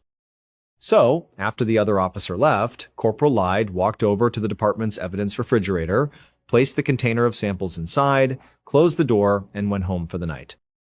The next day was April 15th, 2 days after the murder. By this point, Corporal Lyde had spoken to a number of John's friends and family members. They all painted a similar picture of him. They said he was a great guy, a generous friend, and above all, a very dedicated father. Today, Lead was heading to John's dental practice to speak with his colleagues. She wanted to see if they had a different perspective.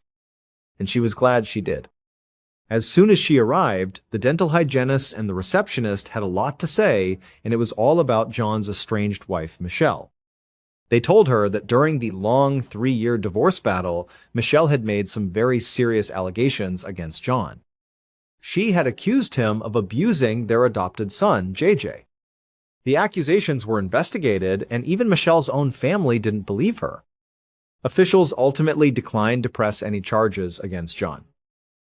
But at one point, Michelle accused John of violating a stay-away order, and the police had come to the dental office and arrested him in front of his staff and patients. To John's colleagues, Michelle was a nightmare. They said she also called the office all the time, demanding money, and John would usually give in just to keep the peace. But, according to one of the hygienists, Michelle had called just a few days before the murder, and that time, for the first time, John had refused to even take her call. This detail immediately caught Lead's attention. It wasn't just his colleagues who described Michelle as being obsessed with money. Many of John's friends said the same thing. They said it was Michelle who had pushed for the big flashy house with the pool. John had never been comfortable with that kind of lifestyle. To his friends, it was this fundamental difference between them that ultimately drove them apart. Lead started to piece together a possible motive. Maybe John and Michelle had a major fight about money just days before he was killed. Michelle calls, demands money, and John finally says no. Could that have been the final straw? Could that have pushed Michelle to do something drastic? Maybe. But Lead also learned something else. Michelle was still listed as the primary beneficiary on John's life insurance policy. If he died, she stood to inherit millions of dollars. So now there was a powerful two-pronged financial motive for Michelle to want John out of the picture. But there was a problem with this theory. It seemed unlikely that Michelle, on her own, would have been able to physically overpower a grown man like John and inflict such horrific injuries. It seemed more likely that John would have been able to fight her off. But then Lead considered another possibility. Maybe Michelle didn't do it herself. Maybe she hired someone to do it for her. Someone bigger, stronger. And with the potential of millions of dollars in insurance money, she certainly would have been able to afford it. As Lead left the dental office, she started to think about how she would approach her interview with Michelle and her state trooper boyfriend, Kevin Foley. Given the sensitivity of investigating another cop, she knew she couldn't make a move without having all her facts in order. This wasn't just her first murder case, it was the biggest case of her career. The media was calling her non-stop. She was determined not to screw it up. John Yelnick's funeral was held on Wednesday, April 19th, 6 days after his murder. Corporal Lead knew that his friends and family were growing frustrated. To them, it seemed like the investigation was moving at a snail's pace. Lead understood their impatience. The case was under a huge public microscope from day one. And there was the strange fact that John himself had been paranoid that he was going to be murdered. It was either a bizarre coincidence or a chilling premonition. But Lead felt that the family didn't understand what she was doing. She wasn't just being slow, she was being careful. That was her process. Without any official guidance on how to run a homicide investigation, she was developing her own careful, methodical system, and for the next several months, she stuck to it. The crime lab hadn't found any usable fingerprints or foreign DNA at the crime scene. The bloody shoe prints didn't match any of her initial suspects. So, for the time being, her investigation relied almost entirely on interviews. She chased down every single tip and rumor, no matter how small, and systematically ruled them out one by one. And all the while, she kept a close watch on her three main suspects, Tom Yuza, Kevin Foley, and Michelle Yelnick. But she made no move to arrest anyone. The public complaints, and especially the criticism from John's own family, sometimes got to her. But she was convinced she was on the right path. She just needed more time. That was until Melissa Use decided to hire a pair of psychics. It was the summer of 2006, about 3 months after the murder. Lead got a call from Melissa. She was surprised to hear from her, and even more surprised when Melissa asked to meet at John's house. When Lead arrived, Melissa was standing on the sidewalk, but she wasn't alone. With her were two older women who Melissa introduced as a pair of psychic sisters. She explained that she had met them at a psychic tea party and that they had been having visions about the case. Lead was not happy about this. And she was even less happy when she learned that John's family, desperate for answers, had given the psychics permission to go inside the crime scene. But Lead also knew that John's family was at the end of their rope. If she wanted them to give her more time to conduct her investigation properly, she needed to play along. If that meant working with psychics hired by the wife of one of her suspects, then so be it. So, Lead followed Melissa and the two psychics as they walked into John's front yard. The sisters started talking about feeling hot and cold patches of energy. Lead did her best not to roll her eyes. They then went inside the house, which had been sealed but not yet cleaned. It was still splattered with John's blood. The psychics announced that they had a premonition that the killing had happened in the dining room area. They said they could see a knife and stab wounds and a bloody footprint. They declared that the killer drove a black or red car, and most importantly, they said that the killer was not Melissa's husband, Tom. Melissa seemed very excited by these revelations, but to Lead, it was all ridiculous. The bloodstains all over the house made it pretty obvious where the attack had taken place. The details about the stab wounds and the police investigation had been all over the local news for months. Anyone could have known those things. And the fact that these psychics, who were hired and brought there by Melissa, were now conveniently clearing her husband of any involvement was not convincing at all. As the group finally left the house, the only thing Lead could think was that the psychics had maybe, just maybe, bought her a little more time by taking some of the pressure off. She knew that John's family had completely lost faith in her abilities. But what they didn't know was that she still had an ace up her sleeve.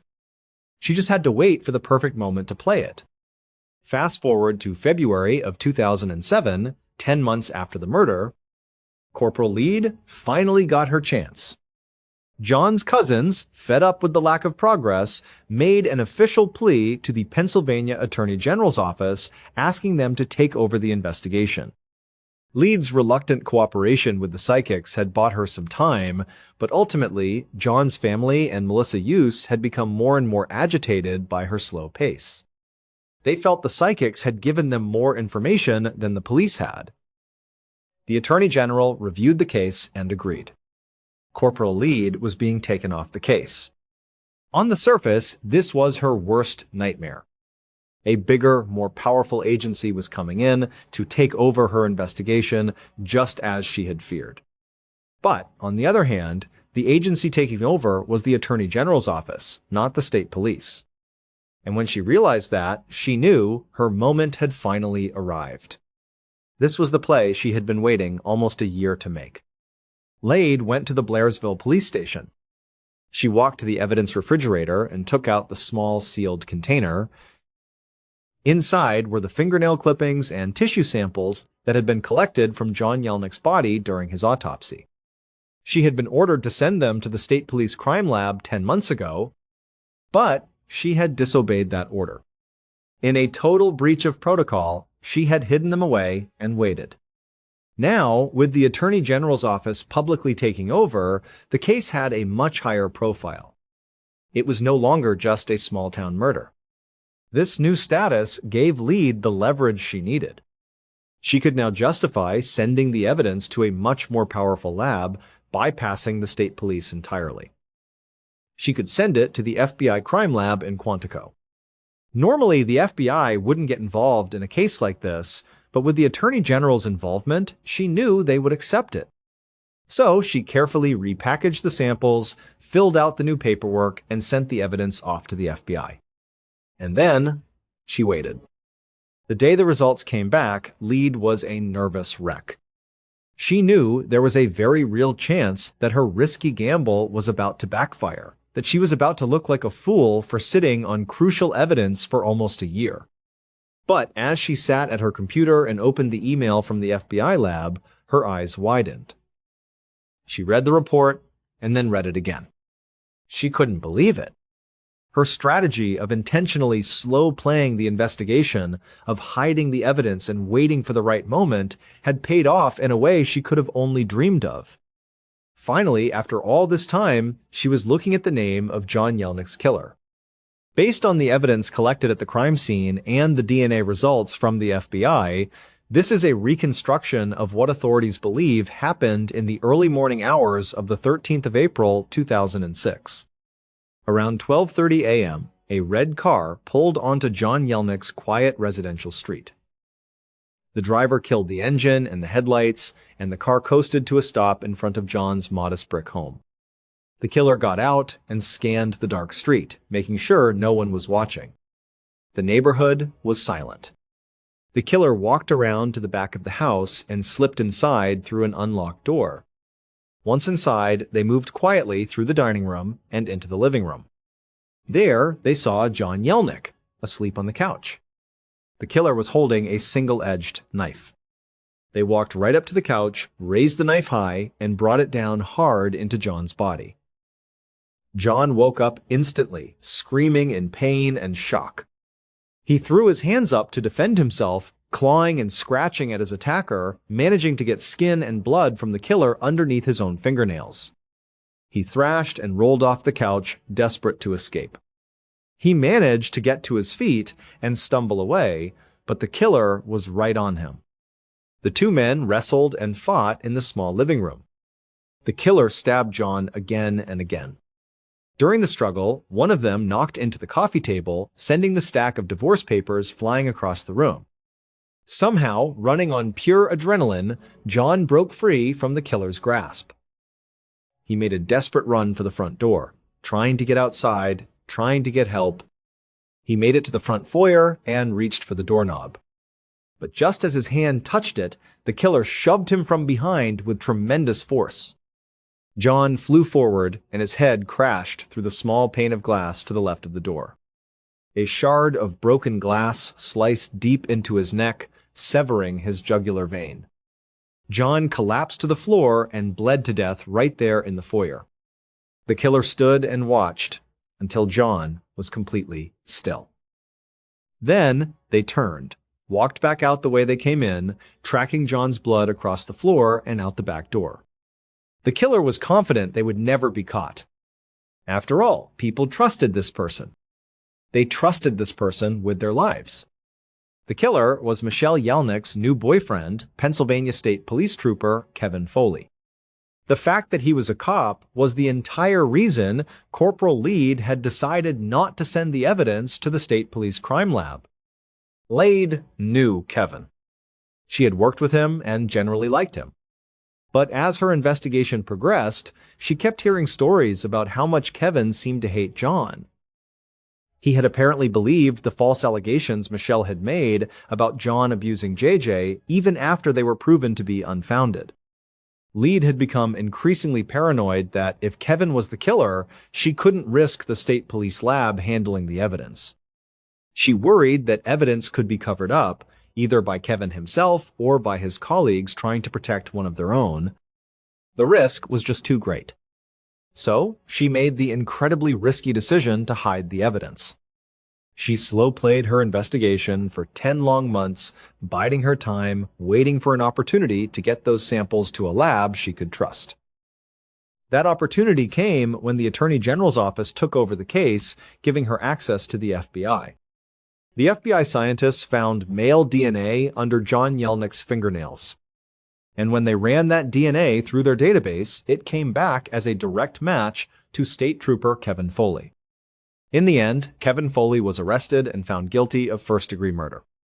He was sentenced to life in prison without the possibility of parole. As for Michelle Yelnick, she stood to inherit millions from John's death, and her boyfriend was the one who committed the murder. But she was never charged with any crime in connection with the case. Thank you so much for watching. Let me know what you thought of today's episode in the comments. And remember, we have a whole playlist of true crime episodes ready for you to binge right now. Until next time, see ya.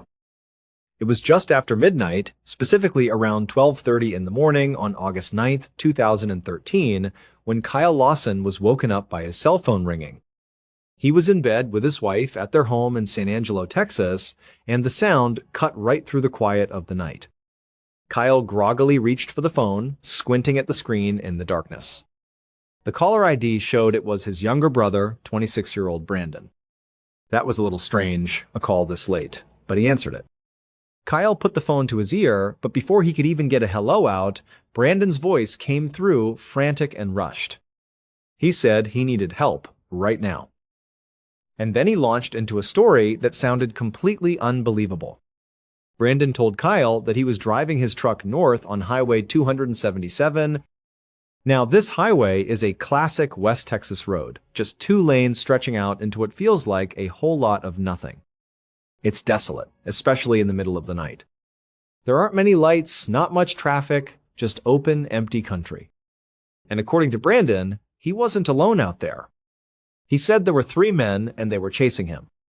To make things worse, he told Kyle that his truck was about to run out of gas. He was on fumes. His voice was high-pitched with panic. He was practically begging Kyle. He needed him to bring a gas can out to him to meet him somewhere along the highway so he could refuel and get away from these guys who were on his tail. He stressed that Kyle had to be secretive about it, that he couldn't let the other men see him. As Kyle listened to all of this, lying there in his bed, he wasn't really feeling scared for his brother. At least, not in the way Brandon wanted him to be. He wasn't picturing a high-speed chase with dangerous men. Instead, Kyle's main feeling was just deep, heavy annoyance. He was almost certain that there were no 3 men. He was sure that his brother Brandon was just high again and was having a paranoid, drug-induced hallucination. This wasn't the first time something like this had happened. You see, Brandon had a history with methamphetamine. It was a struggle he'd been fighting for a while. For the past 6 months, he'd actually been doing really well. He'd been clean, he was working hard, and he was trying to be a better partner to his fiancée, Ladessa, and a better father to his 4 young children. He seemed to be turning a corner, and the whole family was proud of him. But just 2 days before this late-night phone call, Brandon had called Kyle for a very different reason. He had asked Kyle if he knew where he could get some drugs. Kyle, of course, didn't give him any information. He did the opposite. He pleaded with his brother, telling him, "Don't do it, man. You're doing so good. You're clean. Don't throw it all away." But Kyle had a sinking feeling that his words hadn't gotten through. He was pretty sure that even though he hadn't helped, Brandon had found a way to get drugs anyway.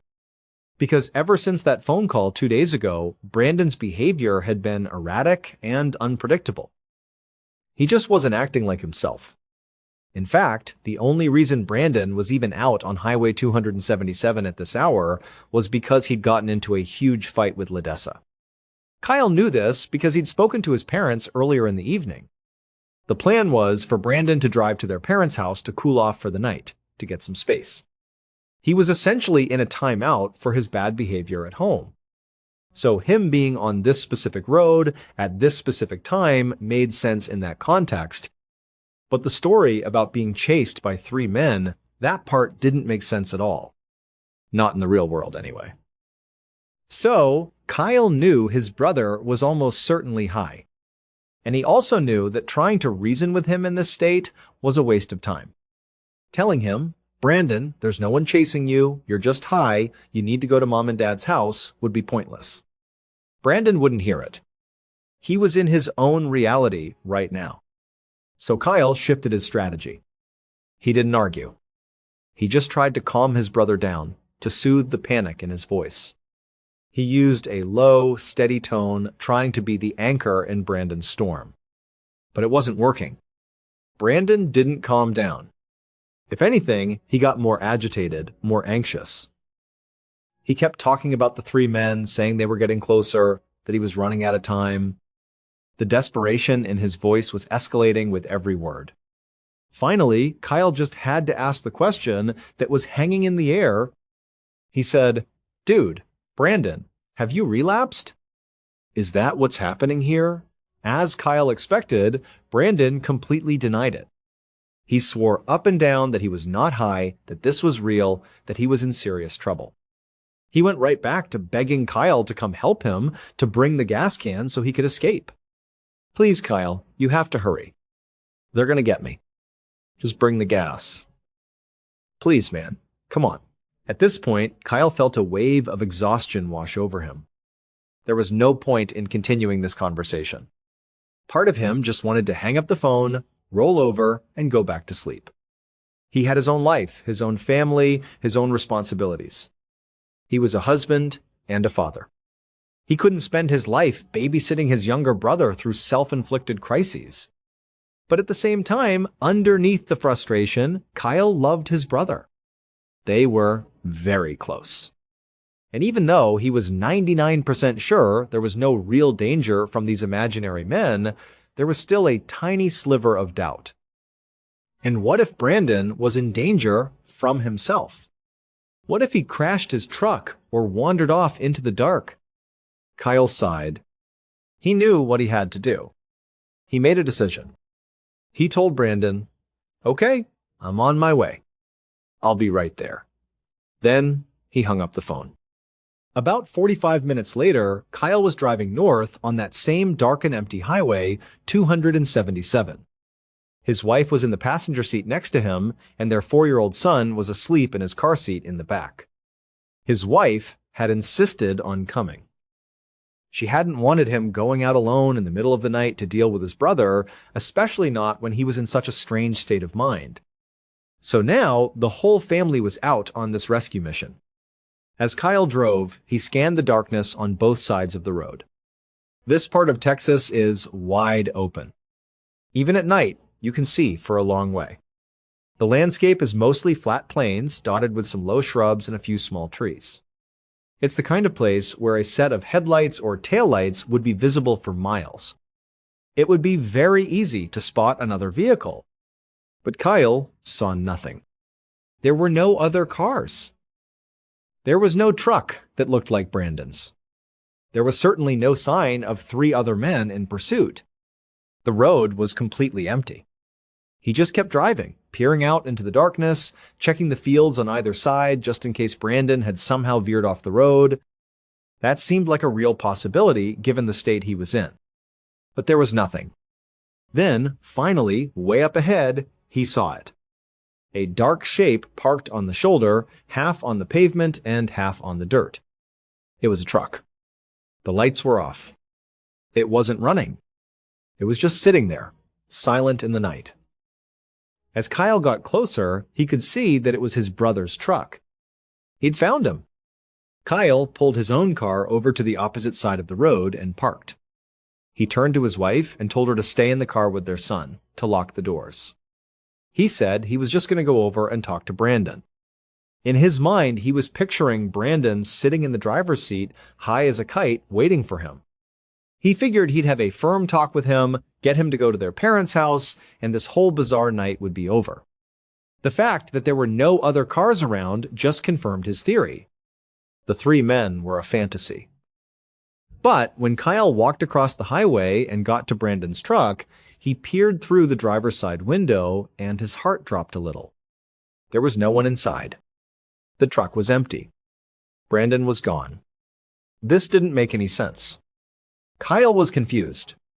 On the entire drive out there, Brandon had been calling him repeatedly, call after call, his voice getting more and more frantic. "Hurry up, Kyle! You gotta get here! They're gaining on me! Bring the gas, man! I'm in trouble!" And now, Kyle was finally here, standing right next to the truck, and his brother was nowhere to be found. He hadn't said on the phone that he was leaving the truck. Where could he possibly have gone? Kyle started looking around the immediate area. He even crouched down and looked under the truck, feeling a bit ridiculous. Was his brother hiding? As he was standing there, trying to process this strange scene, his phone rang again. It was Brandon. Kyle, now deeply annoyed and confused, answered it with a sharp, "Brandon, where are you?" Brandon's voice came back, calm for the first time that night. He just said, "Bro, I'm right here." Kyle looked around wildly. "No, you're not. I don't see you. Your truck is here, but you're not." But just as he said that, Kyle saw a pair of headlights coming down the highway toward them. The vehicle was slowing down. As it got closer, he could see the light bar on the roof. It was a police car. A sheriff's deputy was pulling up to the scene. And as this was happening, as the police car was rolling to a stop right in front of him, Brandon's voice came through the phone with an urgent whisper. "Run away from that cop." In that split second, Kyle realized something important. Brandon had to be close by. He had to be watching this whole scene unfold. He could see Kyle, he could see his truck, and he could see the deputy arriving. But Kyle was looking all around him, out into the flat, open fields, and there was simply nowhere to hide. The landscape was barren. There were a few scattered shrubs and some small trees far off in the distance, but nothing close by that could conceal a grown man. So where was he? Kyle was getting furious. This whole thing was a ridiculous game. He knew why Brandon wanted him to run. Brandon had an active warrant out for his arrest related to a drug charge. He was trying to avoid any contact with law enforcement. Kyle was already out here in the dead of night with his family in the car, trying to help his brother who was clearly not in his right mind. And now Brandon wanted him to run from the police? It was too much. Kyle was about to yell into the phone to demand that Brandon show himself, but before he could say another word, Brandon hung up. By now, the deputy had parked his cruiser and was walking over to Kyle, who was still standing next to his brother's abandoned truck. The officer introduced himself as Deputy Neal from the Coke County Sheriff's Department. He said he was responding to a 911 call from a truck driver who had reported a vehicle stranded on the side of the road. He asked Kyle if the truck belonged to him, if he was the one who needed help. Kyle knew he should tell the truth, but the instinct to protect his brother was strong. He couldn't just tell the deputy that his brother was likely high on meth, hiding somewhere in the nearby fields, and also had a warrant for his arrest. So, he made up a story. He told the deputy that the truck belonged to his brother and that his brother had called him saying he'd run out of gas. He suggested that Brandon had probably started walking down the road to find a gas station. He then asked the deputy if it would be okay if he and his family just drove up and down the road a bit to look for Brandon. Surprisingly, Deputy Neal seemed to buy it. He just said, "Yeah, that's fine." Go ahead. So Kyle walked back to his car, got in with his wife and son, and started driving farther north, away from the scene. As he drove, he kept looking in his rearview mirror. He could see Deputy Neal still parked next to Brandon's truck. Once he was sure he was far enough down the road that the deputy couldn't see him, Kyle pulled over again. He took out his phone and started calling his brother, over and over and over again, his anger growing with each unanswered call. But Brandon never picked up. At this point, it was nearly 2 a.m.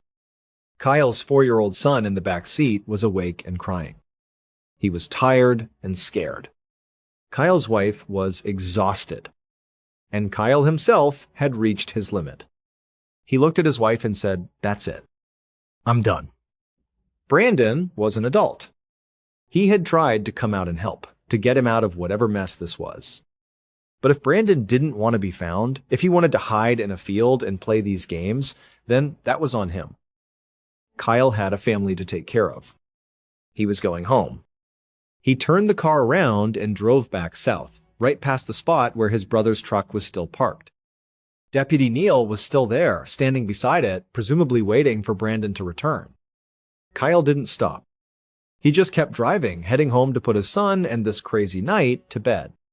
He figured he'd hear from Brandon in the morning with some wild story to explain everything. He was frustrated, but he wasn't yet truly worried. A little while after Kyle and his family drove past, Deputy Neal decided he couldn't just wait there all night either. He'd done a quick search of Brandon's truck. There was nothing suspicious inside. But importantly, there was no phone, no wallet, and no keys. These were the things a person would take with them if they had indeed run out of gas and decided to walk for help. The story Kyle had told seemed to hold up. So, Deputy Neal figured Brandon was fine, just off on foot somewhere. He had other calls to respond to. So, he reached into the truck, turned on the hazard lights so it would be visible to other drivers, locked the doors, and then he got back in his own car and left. The next morning, around 8 o'clock, Deputy Neal drove back out to Highway 277 on his patrol. He wanted to check if Brandon had eventually made it back to his truck. But when he got to the spot, the truck was still there, sitting exactly as he had left it, its hazard lights still blinking. Now, a little bit of concern started to creep in for Deputy Neal. It was one thing to be gone for a few hours in the middle of the night. It was another to still be gone well into the next morning. It was possible something bad had happened to Brandon while he was on foot. Maybe he got lost, or fell and hurt himself, or maybe he was even hit by a car. Deputy Neal decided he needed to follow up to try and find Brandon and make sure he was okay. He drove back to the sheriff's department to look up contact information for Brandon Lawson. But as soon as he walked through the door, another employee stopped him. They told him that while he was out, the department had received a call from a woman named Ledessa, Brandon's fiancée, and the story she told was very different from the simple ran out of gas story that Kyle had given him. Ledessa explained that she and Brandon had been fighting. She confirmed that he was supposed to be driving to his parents' house to cool off on the night he disappeared. But he never made it to his parents' house. And he never came back home to her either. No one in the family had seen or heard from him since that night. They had all been calling and texting his phone, but there was no response. Brandon was officially missing. Hearing this, Deputy Neal was surprised and, frankly, pretty angry. He felt like Kyle had lied to him, that he deliberately downplayed the seriousness of the situation. His first move was to go and talk to Kyle and the rest of Brandon's family to get the full, unfiltered story. And it quickly became clear that the family hadn't been trying to hide a crime. They had been trying to protect Brandon from his warrant and from himself. They genuinely believed, just like Kyle did, that this was another drug-induced episode and that he would eventually turn up. But now that he was truly gone, their fear was real. They told the police everything they knew, including his history of drug use. They were begging the police to find him. And so, a massive search was launched. For the next 4 days, Deputy Neal led a huge effort covering the area around where Brandon's truck was found on Highway 277. They had teams on foot, they used search dogs, they even had helicopters in the air. Some of the search teams used thermal imaging cameras, which can detect body heat, making it possible to find someone even if they are hiding or unconscious. But despite scouring this vast, open area, they found absolutely nothing. No footprint, no piece of clothing, no sign of a struggle. They also interviewed people who lived or owned property in the general area. They asked if anyone had seen a man walking, or a strange truck, or maybe even the 3 men Brandon had claimed were chasing him. But no one had seen anything out of the ordinary. It was as if Brandon Lawson had simply vanished into thin air. Faced with a total lack of evidence, the authorities came to a conclusion.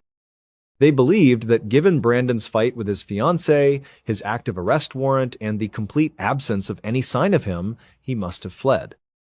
They decided he was not a missing person in the traditional sense. He was a person who had chosen to disappear.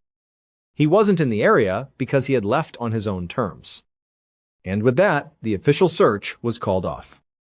It seemed like an open and shut case of a man running from his problems. That is, until Ledessa, Brandon's fiancée, walked into the sheriff's station with a piece of paper that changed everything. It was August 13th, 2013, 4 days after Brandon had disappeared. The official search had just been terminated. An officer at the Coke County Sheriff's Department sat across from Ledessa, who looked distraught. She told him that she'd been so worried, she had started digging into their shared cell phone records looking for any clue. And she had found something that terrified her. She slid a printed-out call log across the desk and pointed to a single entry. The officer saw that it was a record of Brandon's calls from the night he went missing. In between all the frantic calls to his brother Kyle, there was another one, made at 12:50 in the morning. Brandon had called 911.